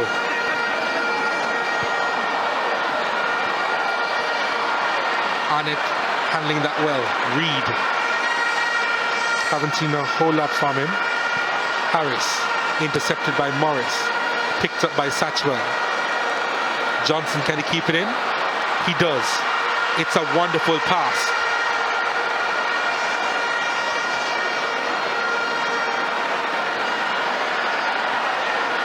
Anderson. Reed.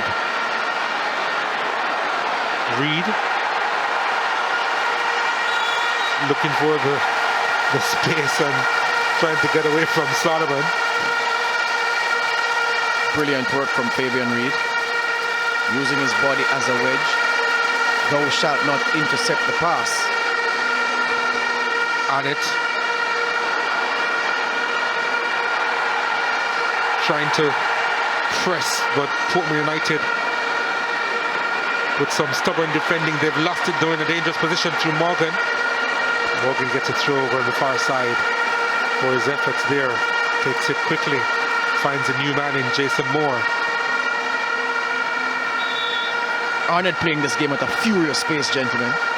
It's almost as if Portmore doesn't want this game to be played at high octane. Arnett does. In the meantime, another player has joined Jovan East, warming up for Portmore. Another whistle on the play. It's a free kick to Arnett Gardens over on the far side. Raniki Anderson geeing up the supporters in the bleachers. This is where they smell blood. They want to go ahead now. Arnett Gardens, they've sent a lot of bodies inside the area. I count 6. I just cannot understand though. Here is a free kick taken at the... Well, it went to the edge of the 6-yard box. Portmore United handling it.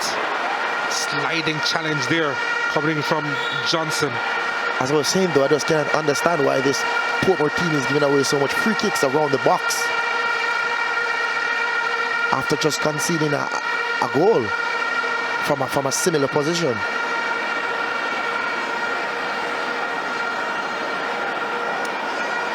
Probably they're panicking just a bit, Portmore United. They haven't been settled since the goal. I'm not happy with Lynch's game though, Donald and George. Each time the ball goes to him, he's trying to turn and run. And when you're playing the lone striker, you're expecting that striker to hold the ball up until his players to join him in attack. And now the majority of the possession, you just saw 57% to the Junglers. They're captain with the clearance upfield. Marvin Morgan lost possession, gets a free kick. I agree with your observation on Jeremy Lynch, Meron. I think he needs to gather the ball sometimes, mix it up. Every time it comes to him, he's looking for the flick and turn and sprint. And these Arnett Gardens defenders are weary of that. Satchwell sends it up to Reed. Moore with the shot. Just charged down. Harris trying to win it. Moore tries to collect it. The header wide to Morgan. Forced to retrieve. Needs some assistance, Marvin Morgan. Was looking for the return ball. Gets a throw instead.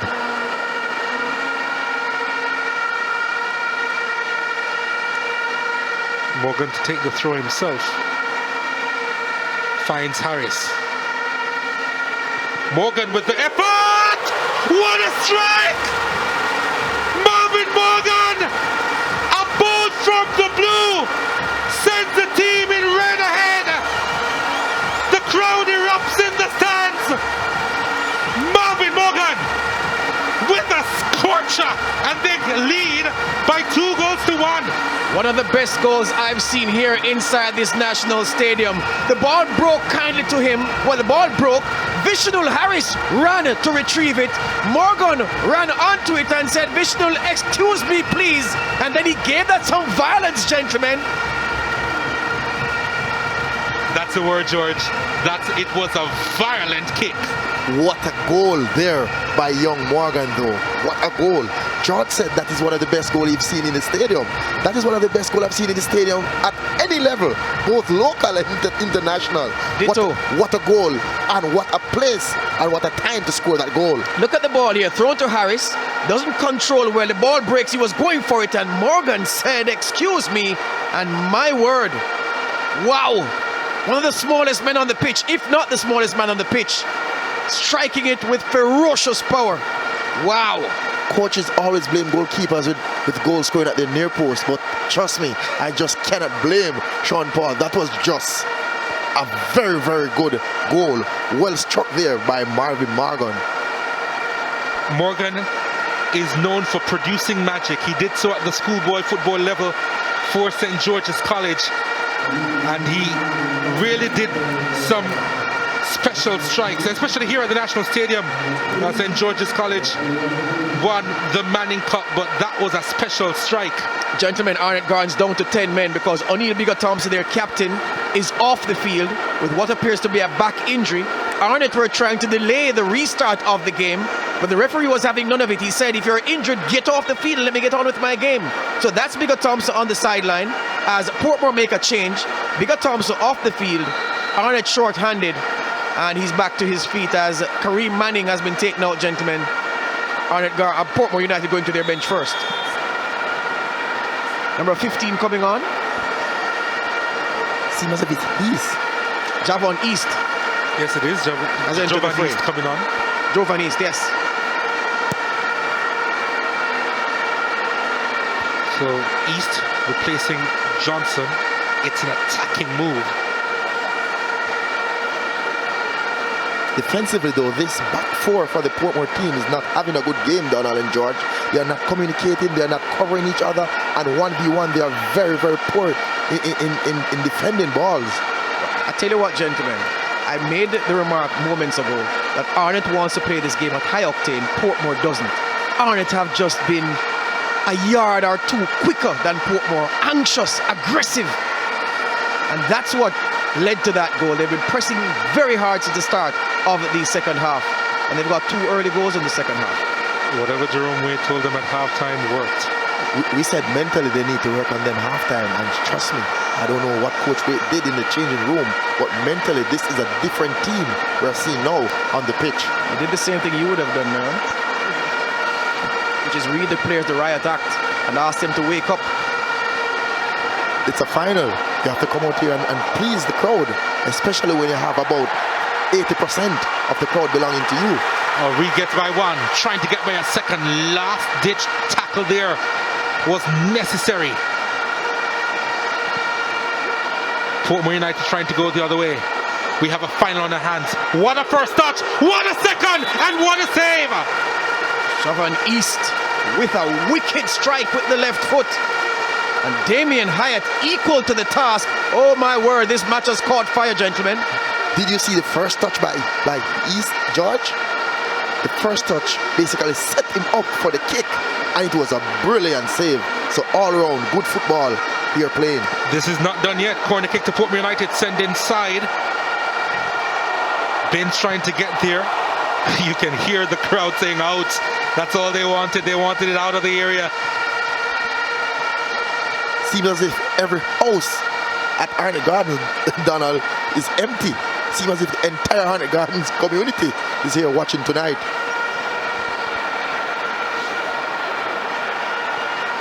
Portmore United, they have stepped up in the last couple of minutes as they try to go forward. A shot taken, was charged down, and this one is sent inside. It's a big chance for Foster. The first touch wasn't the best, just got away from him, and then he was closed down so quickly. What was the Arnett Gardens defenders doing? What were they doing? Look at this ball. Well, this is Jovan East. That's heading for goal off the outside of the left foot. Hyatt equal to the task though. Brilliant first touch, set him up, put the ball in his stride. Good kick, good save by Hyatt. And then the first touch from Foster, just letting him down there. And then eventually cleared by Thompson. But coach, how do your central defenders allow that ball to drop in the 18-yard box? On what account? I just cannot understand. Inexcusable. Especially at this level. Even at the schoolboy level, you're going to give your players a hard time. These are semi-professional players here. Managed to keep that one in play. Goalkeeper Paul. Now they have to be plotting a comeback. They need to match Arnett's intensity. And since the second goal, they've been looking to prompt the issue now, Donald. You're right, George. To wrest that advantage from the men in black and red. Yeah. You just cannot play against the Arnett Garden team and lead in by a single goal, Donald, and relax. You have to go for the kill, because a single goal just cannot put steam away. Damien Binns on it. Sends this one inside. O'Neill Thompson is there. Clearance made. Portmore will come again.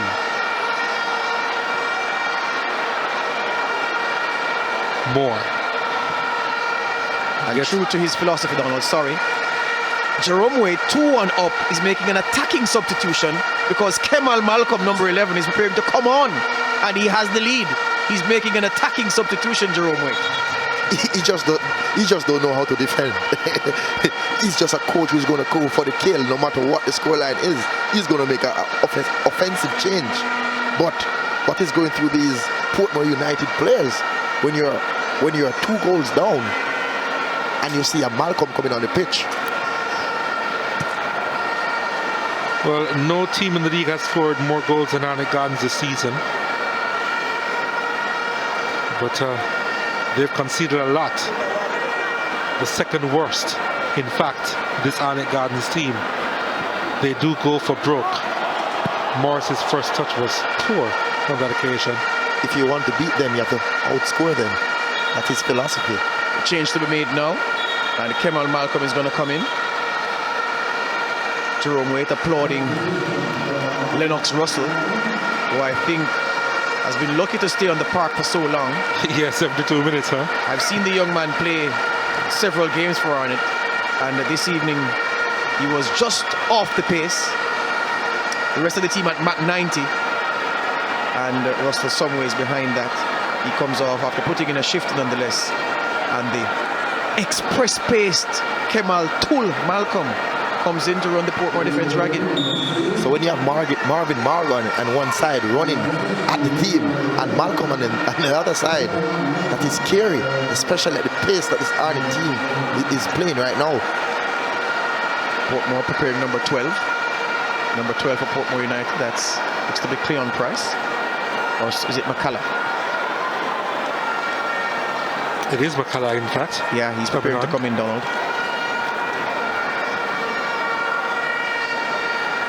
So Linval Dixon ringing the changes. McCullough set to come on very soon. In the meantime, Portmore trying to get another attack going. Marvin Morgan. Well, I think the referee was calling back the play. Yeah, Visional Harris committed the foul, yeah, and he allowed the advantage to run, but when Marvin Morgan won the ball back, no advantage accrued to Portmore, so he whistled the play. Interestingly too, Donald, it's now 73 minutes. Harris is still on the park. I'm wondering. Harris is putting in a good defensive shift. The loss of Rene Lloyd means you would want to keep someone of Harris's ball intelligence out there. He's going to push it to the limit. It's the final game of the season. Oh yes. Why not? Rest later. Heal your wounds after. Dice sends it inside. Foster. Again, his first touch wasn't the best. That was another big opportunity. Had he done better? There are gaps in the Arnett Gardens defense. And Foster is picking them up. They just cannot allow him. They're giving so much time because he's such a quality player. Even though for the last 2 balls, you know, his first touch wasn't the best. But because of the nature of the player, you just cannot give him so much time and space in and around your box. Jeremy Lynch coming out and Sule McCullough coming in for Portmore. So another change made by Dixon. Portmore trying to get another attack going. Damien Binns inside the area just couldn't get it under his spell. Dice getting a foot in, bringing down a player. The referee coming across quickly to show him the yellow card.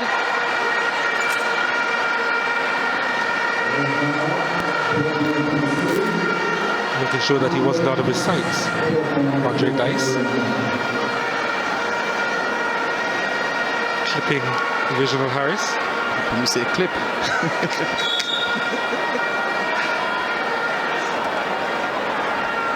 Didn't see a lot in that, to be honest, but fine. True. Just to confirm that McCullough came on for Jeremy Lynch. Yeah, but perhaps if Rene Lloyd was still on the park, Harris would have been gone by now. But there's a phrase commonly used in these parts, ball handlers and ball handling. With Lloyd gone, you need a ball handler, and that's the man whose image has been replicated on fabric, Visional Harris. They call him Nasri. He's a star. So too is this one, Marvin Morgan. Bundle of energy. Reminds me so much of his father, Marvin Morgan Sr. Would run all day and fight and harry. Harris. Couldn't get that one inside. Good foul by Fabian Reed, right, coach? And also Binns was playing for that foul.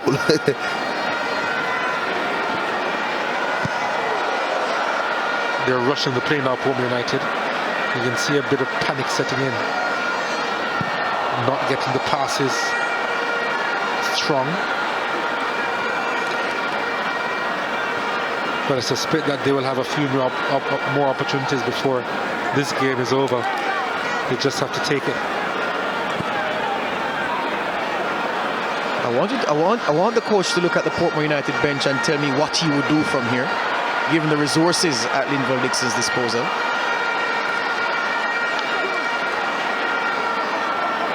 Definitely though, George, I think they need to put Morrison a little bit higher. Both Grandison and Binns, Michael Binns, they are quite capable to just play 2 midfielders. That's a lovely ball. It's just turned inside. Oh, Foster! Oh my word! Malik Foster from, I don't know, 4 or 5 yards skied it. Oh my word, what a brilliant build-up play. An eye of the needle pass. Look at this pass. Through the eye of the needle, intelligently knocked across the face of the goal, beats everything in red and black. And the man in white lifts it over the bar. Oh my word, what a miss. Awful, awful miss from one of the game's best players. I told you they were going to get chances. Hero in the second minute of play. And now I can tell you, probably he just wanted to disappear. That was an awful miss there by Foster.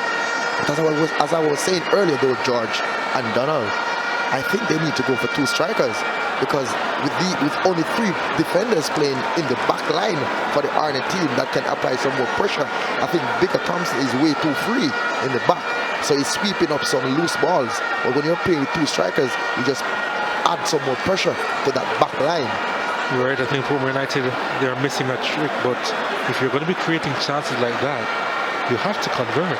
I tell you what, Jerome Waite just ripped, as we look at the Portmore bench, ripped a strip of Kemal Malcolm because he felt that his inattention to defending created the opportunity for that slide rule pass to cut his defense open. Wanted some more work on the defensive end from Tull. Harris is now playing in a more advanced position for Arnett Gardens. Morgan is free. Morgan has space. Morgan looking for a second goal. No options. Decides to lay it off. Satchwell. Malcolm. They call him Tull. Went through 3 defenders. Collected the free kick. And it means so much right now. Marcelino Blackburn on the Arnett Gardens bench, the known hothead, was a while ago telling one of his teammates on the pitch to keep calm. Even he recognizes the importance of keeping your head as Malcolm tries to tie the Portmore defenders in knots there.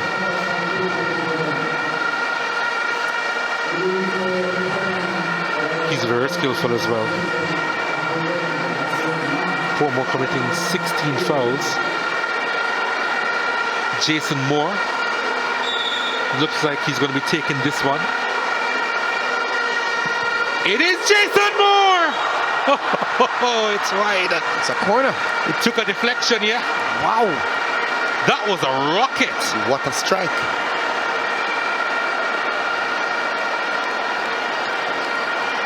That was hot. That was red hot. That was on target were it not for the deflection. And I'm not sure Shavin Sean Paul would have gotten there. Maybe next week, but not tonight. Corner kick for Arnett Gardens at the near post. Handled well by the Portmore defense. Morris wasn't cleared too far. Arnett Gardens trying to start again from the back. This is Marvin Morgan. Morgan was harassed there by Andre Dice. Dice need to be careful. He's on a yellow card, isn't he? And now it looks as if Jerome Waite wants to go conservative, gentlemen, because Jamar Martin, his defensive midfielder, is warming up.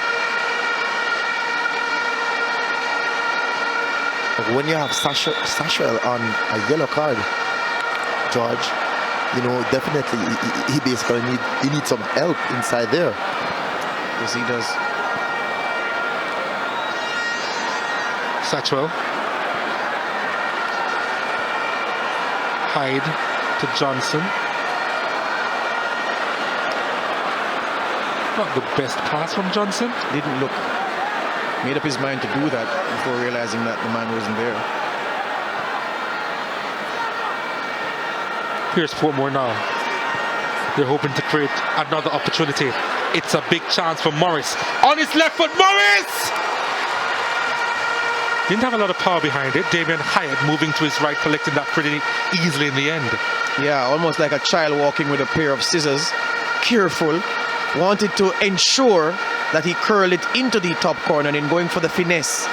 It lacked the power to cause Hyatt any problems. And it wasn't even in that top corner, eh? Hyatt just moving a step to his right, collecting. And Morris, of course, knows that he could have done much better there. Portmore need a reaction though, and we've seen it to their credit. They've been pressing since they went 2-1 down.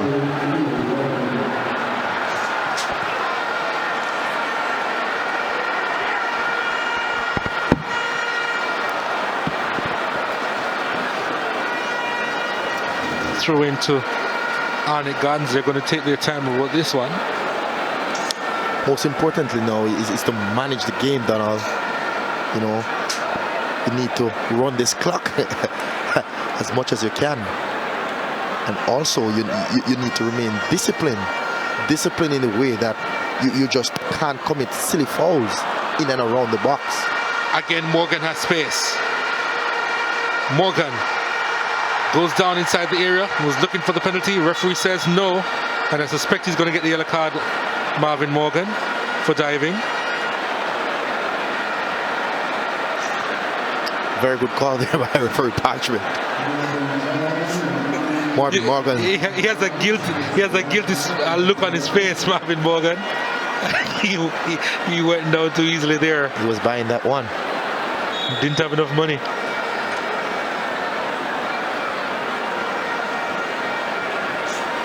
But he has produced something special tonight, Marvin Morgan. Of course, remember that he created that penalty in the first half. Wasn't converted by Reed, of course, but he's been so instrumental in this game today. I suspect that he's definitely a contender for the man of the match. You said contender? I was trying to be diplomatic. If Arnett should win this game, definitely. Marvin Morgan is the MVP of this match. Bins of the Damien variety. Looking for options. Clearance made by Keneal Hyde. Picked up by Morris. Himself was looking for the foul. Hyde, or rather Reed. One thing I always admire about every team that Coach Wade work with, though, Donald, they are always very, very fit. They will run from ball one until the 90th or 90 plus minute. Just saw a glimpse of Jamar Martin. Jamar Martin coming on. So he's willing to close down this game for 1-0 weight. Arnett Gardens, really, they have turned on the thrills in this second half. This was a brilliant finish from Raniki Anderson. That's a centre-back, folks. Look at the turn and the finish. And Arnett were level. And then this thunderbolt. Sensational stuff. Marvin Morgan with a rocket. And Arnett 2-1 ahead. Jerome Waite is on the verge of another title.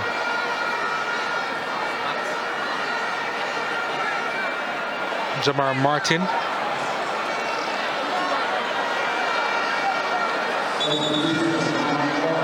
Is getting ready to come on.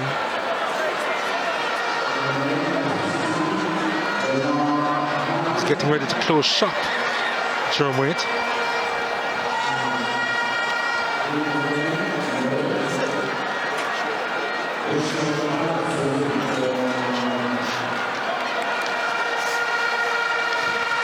Visional Harris is now coming off for Arnett Gardens. He has put in a shift.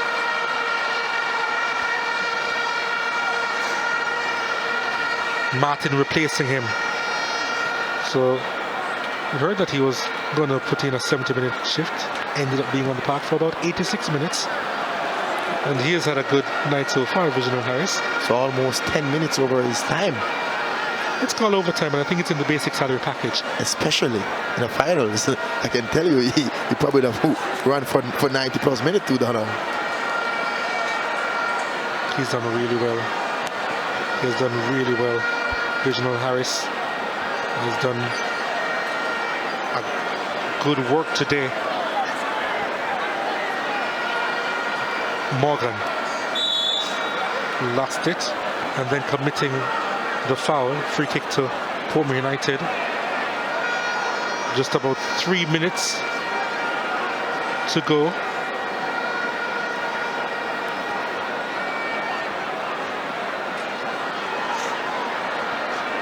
Can Portmore United get the equalizer?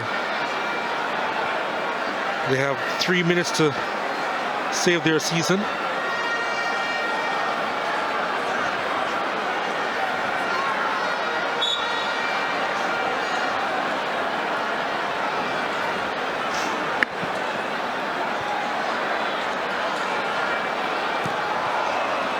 They'll kick it anywhere right now on the Gardens.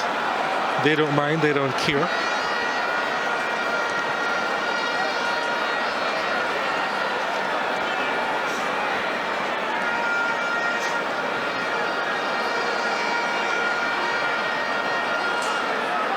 Portmore, well, they're taking their time about it at the moment. Trying to be patient as they build up. And now they are coming forward with Grandison trying to stab it further ahead.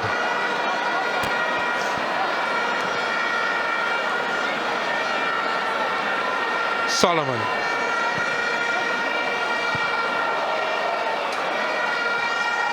Diving header. Portmore trying to send another wave on the edge of the box. The sliding challenge was a good one. All Arnegan's players camped in their own half as they defend this lead. They seek to hold on to the possession now with Malcolm. Malcolm!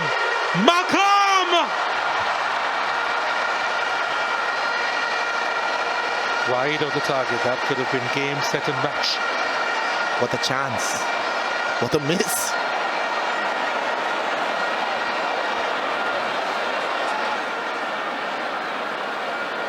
We hear from our team downstairs that 5 minutes of stoppage time will be played. 5 long minutes. 5 very long minutes. For Arnett Gardens. But I can tell you, it's 5 seconds for Portmore. Yeah, give or take a second or two for Portmore United.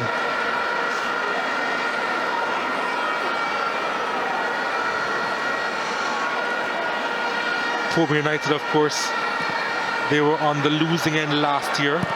The scoreline was similar. The opponents were different.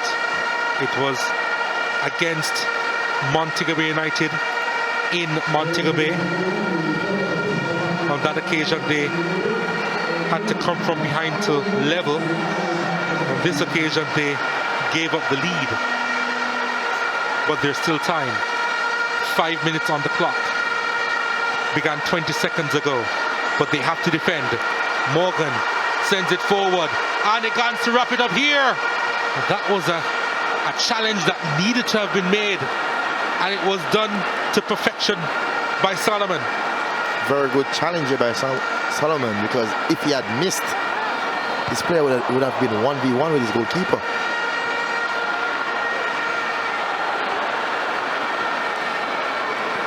Portmore, they have sent a host of players forward as they try to get the equalizer. This one is sent inside, headed out of the area. They have acres of space. Arnett Garden streaming forward. Took forever to make that pass, Jason Moore. But he's trying to manage the time.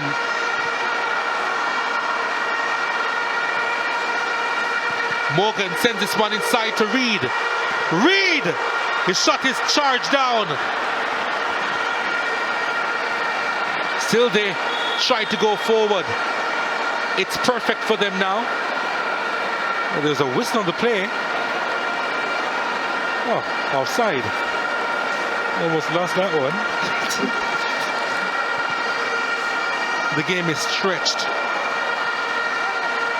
Almost burst, in fact. Malik Foster, he missed a big opportunity after scoring a good goal in the first half. This one is sent inside. Couldn't get a lot of power behind that one.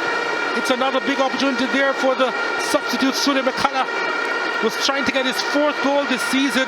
That would have been crucial. But he couldn't get it on target. But he didn't need any power, Donald. He just needed to... Or direction, for that matter. Yes, sir. Jump and hit the ball down.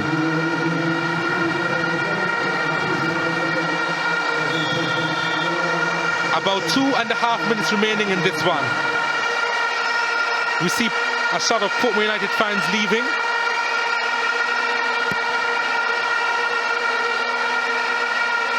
Arnett Gardens looking to start a party.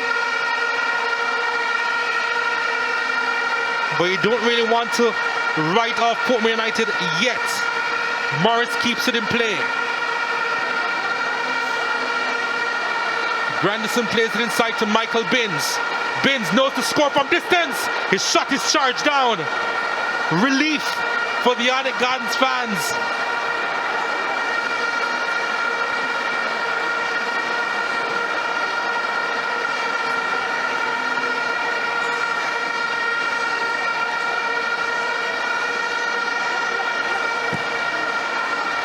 Portmore still coming forward.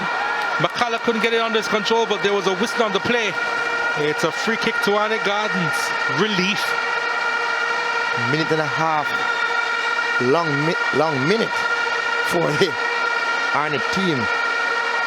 And about a second now for Portmore team, Donald. But based on the experience that this Arnett Garden team have, especially at the back, and as an experienced coach, I think they're going to manage this one to the final whistle. Seems as if this Portmore team is beaten for the second time in a row at the finals.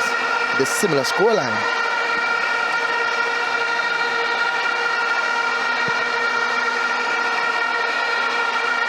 Long kick by Arnett Gardens. Portmore United again trying to come forward. They have a minute. Can they pull a rabbit out of the hat? Big opportunity here. This one sent inside. It goes behind for a corner kick. Last chance saloon. Everyone is going to go up except the keeper. I suspect that Shavon Sean Paul should go up as well. Surely this will be the last bit of play within the 90. Arnett Gardens, they have everyone inside the box as the corner kick comes in at the back post. Heads go up, still not clear properly. Hyatt clings onto it. It's almost over for Arnett Gardens. The time has come for them to celebrate again. The team of 1978 did it. The team of 2001 did it. 2002 did it again. In 2015 they won their fourth. And in 2017 this magical unit led by Marvin Morgan with a scorcher today, an MVP performance, will lift aloft the trophy once more. The team from Jungle, they roar throughout the night. Champions of the Red Stripe Premier League 2016-2017 season.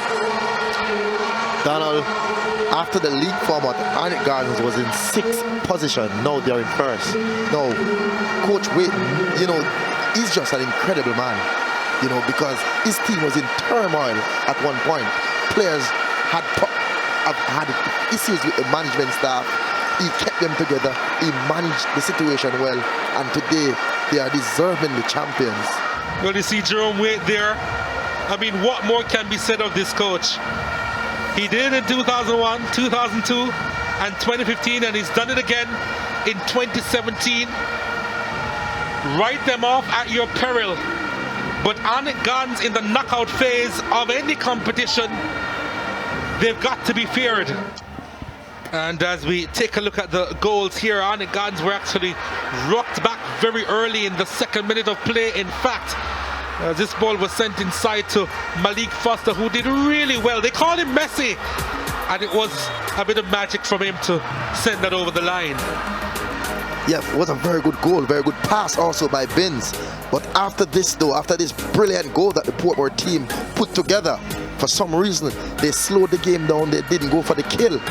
And this Arnett Garden team, knowing the never say die attitude, pull back and look at this goal scored by a defender. Yep, that's a brilliant goal. That's brilliant from Raniki Anderson. That was his third goal this season. The turn and then the shot, burying that one.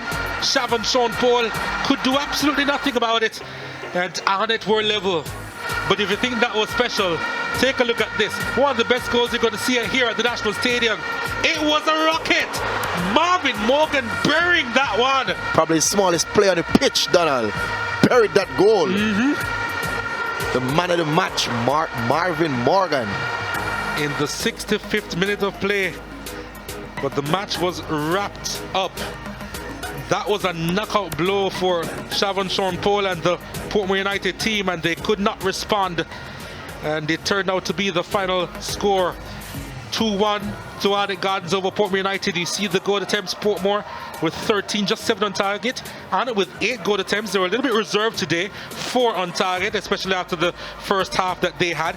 Fouls, numerous. Portmore with 18, Arnett Gardens with 19. You see the yellow cards shared up pretty evenly. Offsides, Portmore with 2, Arnett with 1. Corners, Portmore United had the majority, but Arnett had the majority of the possession with 52%. Let's go downstairs to George Davis. All right, so I'm here with Marvin Morgan, our man of the match. Marvin, collect this award for me. Congratulations, sir. Finals MVP. All right, Marvin, tell me about the game. You went down 1-0 early. What was going through your mind? When I look around, just like in 2009 Manning Cup, when I look around, we're under 1-0. I decide to now we can't let down the people, them turn on them colours, and them need it. You see me, I know I have to be the person to deliver. What did the coach say to you at halftime? The coach said that I'm having a good game, you know, so I have to just take it to the wing back, you know, cut in and shoot the ball. That is what I did. People are saying that's one of the best goals they've ever seen at the National Stadium. I'm sure you think so. I've scored both. I've scored 2 goals, 2 best goals in the National Stadium, so I'm happy for that. All right, congratulations. There's another presentation for you right here.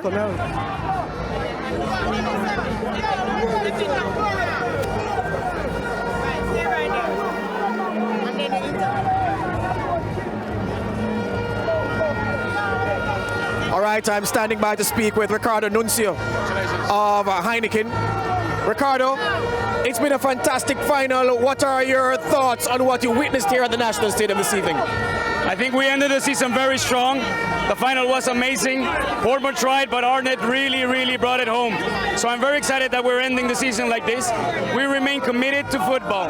We remain committed to Jamaica, and we really believe that through football we can make communities better.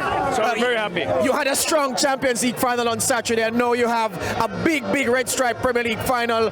Overall, the season where football is concerned and Red Stripe's involvement, and Heineken. I mean, we are through sports. We really think that we can make this community and this society better. So we're very committed with the Premier League. We know there was a bit of a hiccups there, but we're solving them. We're very strong with our partnership with the PLCA, and the league can only become better every year. Ricardo, thank you very much, and we hope that your support continues throughout the new year. Thank you very much. Good. Ricardo Nuncio of Heineken. Damien Hyatt is coming into the shot. Big Damien, right here with me. Damien Hyatt, the Arnett Gardens goalkeeper. Damien, you went down 1-0 early. The team wasn't phased. Well, we went down 1-0. I'm going to tell the guys, just stick to the task. Don't concede no more goal. And we win, come out victorious. And we stick to the task, go in the changing room, have a team talk and come back out. And get an equalizer, and then we get the second one. When we get the second one, we know it's all over. What did the coach say to you at halftime? Well, the coach said to me, don't panic. Don't panic. Remember, so we scored the most goals in the league, you know. We scored the most goals, so we can find goal back. And that's all we do. Just go in and find back a goal. A bad season by Arnett Garden standards in the regular season, but you ended as champions. Damien, congratulations. Yeah, thanks. Damien Hyatt, the Arnett Gardens goalkeeper there.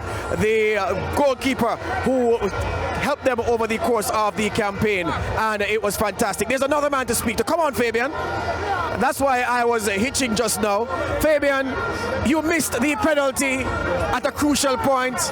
Were you disappointed? I'm really disappointed. But my coach come out and going half time and tell you, say, yo, it don't done as yet on the guard. We're a fighting team, as I tell you, from the first place. Yeah, so we're a fighting team. So this time, so we are going inside and just work as a team, come out back half time and just fight it, and we just come out and fight and come out victorious. Fabian, the first goal from Portmore, well, the goal from Portmore United early in the first half really affected you. You looked at that point as if you weren't up to the pace of the game. What was happening at that time? No, I don't know. Say early pace setter. Just start the pace high. So we just decide the second half we are come pick it up because first half we know it's a first place and first half team. So we decide the second half and again that. That's how you win the title. So you come out second half or decide so we're going to do it.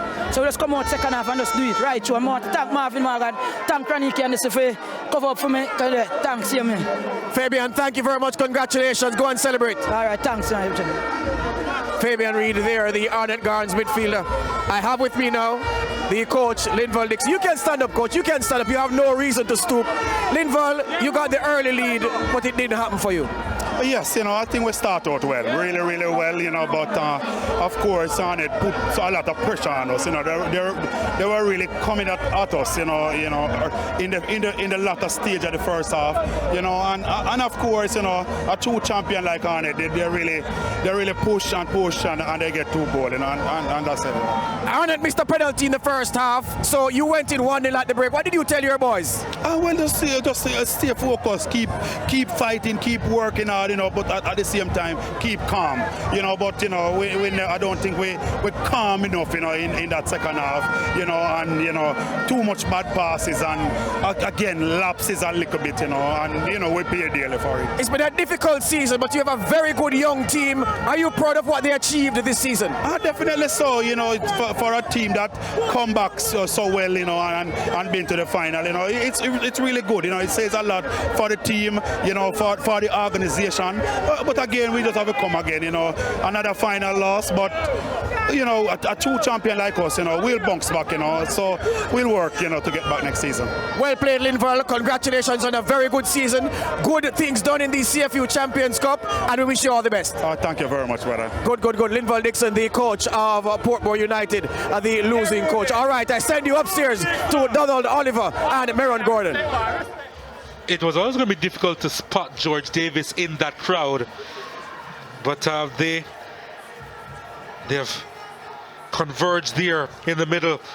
But Arnett Gardens, they really did turn on the thrills in the second half, and they had to turn around. You just have to wonder what Jerome Waite told them in the dressing room.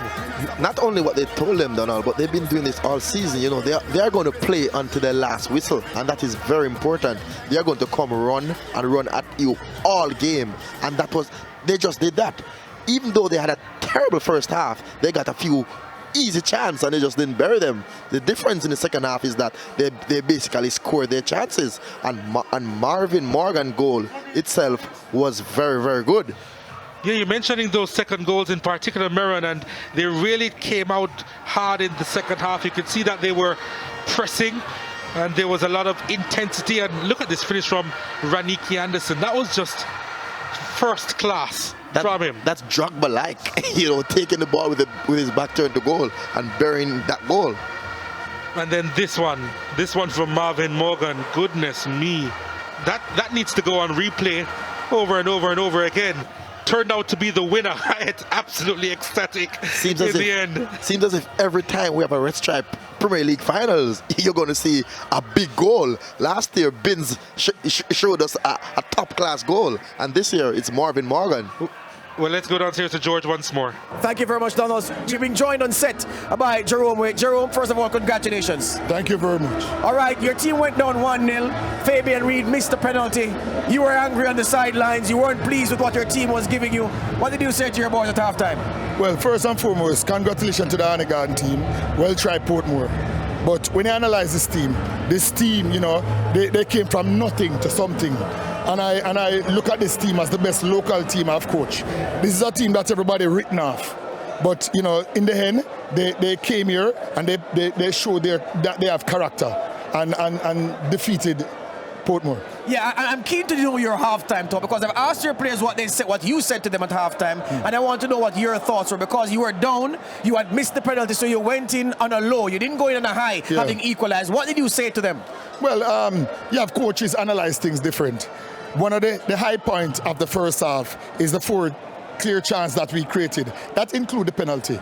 And the fact that we're creating chances, although you give up a goal as early as 2 minutes, it means that your team still is in the game. So, you know, at halftime, we discuss all of that and show them that we could just keep our composure and just continue to play because as long as we are creating chance, it will come. All right, let's look at the first goal. Let's look at the goal that your team gave up, Jerome. It was from a counter-attack. You had several players caught high up the field. And when Portmore hit you on the counter, you did not have enough bodies. And then Foster had it his own way. This is Michael Binns winning the ball in your midfield. Yeah. And as he runs upfield, you only have 4 men covering, really. And this must have been a disappointing goal for you to concede on the break. As early as 2 minutes. Yes. Because, you know, one other thing I spoke to Kenil Hyde, and I said, look here, Kenil, remember the game just started, so you're going to play a stay-home game. It's not to push so many players going forward. So we need to just concentrate and play more discipline. All right, and this is your opening goal. This is your central defender. Well, he plays as part of your back 3. Jabir Johnson with the back header. And Raniki Anderson, did you know that he had this in his locker, Jerome? Well, I've seen him score a lot of goals, but I think this is the greatest one he has scored. And he never did it better than in a final. Absolutely. So what a time to score probably the best goal of your career, Raniki Anderson. And then I have to ask you about Marlon Morgan's effort because you'll see the ball break of Ishnul Harris. He tried to turn, lost possession. He was running back for it. Morgan told him to get out of the way, Jerome, and then he did that. Yes, and if you notice, it was sheer velocity. Yes. And velocity means power. And, you know, that will score at every level based on the execution of the power. And as long as any team, you know, have a Marvin Morgan, it will be a positive. All right, Jerome, we're going to let you go now, but you've coached some of the best teams in this country, Arnott Gardens teams, some of the Premier League teams that people say, well, that Premier League team was the best of all time, and you're saying that this Arnott Gardens team is the best Arnott Gardens team you've coached in this Premier League. The teams of the past, those teams have class, they have quality players. When you look at what we have based on the season, you know, you will classify this team as coming from nothing to something. Yes. That's why I rate them as the best team. All right, from 6th place in the regular season to Premier League champions, Arnott Gardens, how did they get here? They beat last year's champions Montego Bay United in the playoffs. Then they went to the semi-finals and they beat the regular season champions Humberland, and they've come here and they beat last season's beaten finalists Portmore United. Say what you like about the league format, the results don't lie. Arnott Gardens are deserved champions of RSPL 2016.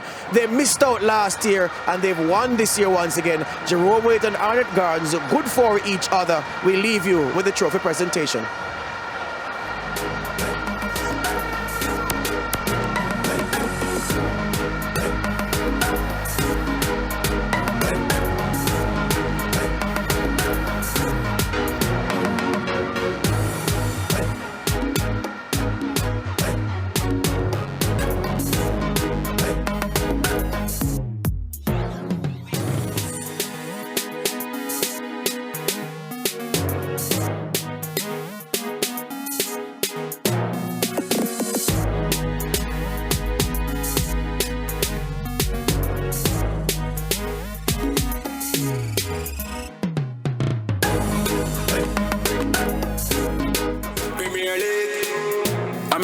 Me say one bag of gold medal pan me no. Red stripe alone champion boy go. Banner pour them a singing Anthem. Red stripe, watcha. Band shall I be the forward boy. Red stripe Premier League champion boy score. Every goal when I run from boy. Red stripe Premier League champion boy now. Pop down we run the marathon boy. The bush never made it that the champion boy fan. Nah man I done a songsters boy. Red stripe Premier League champion boy. Yeah yo.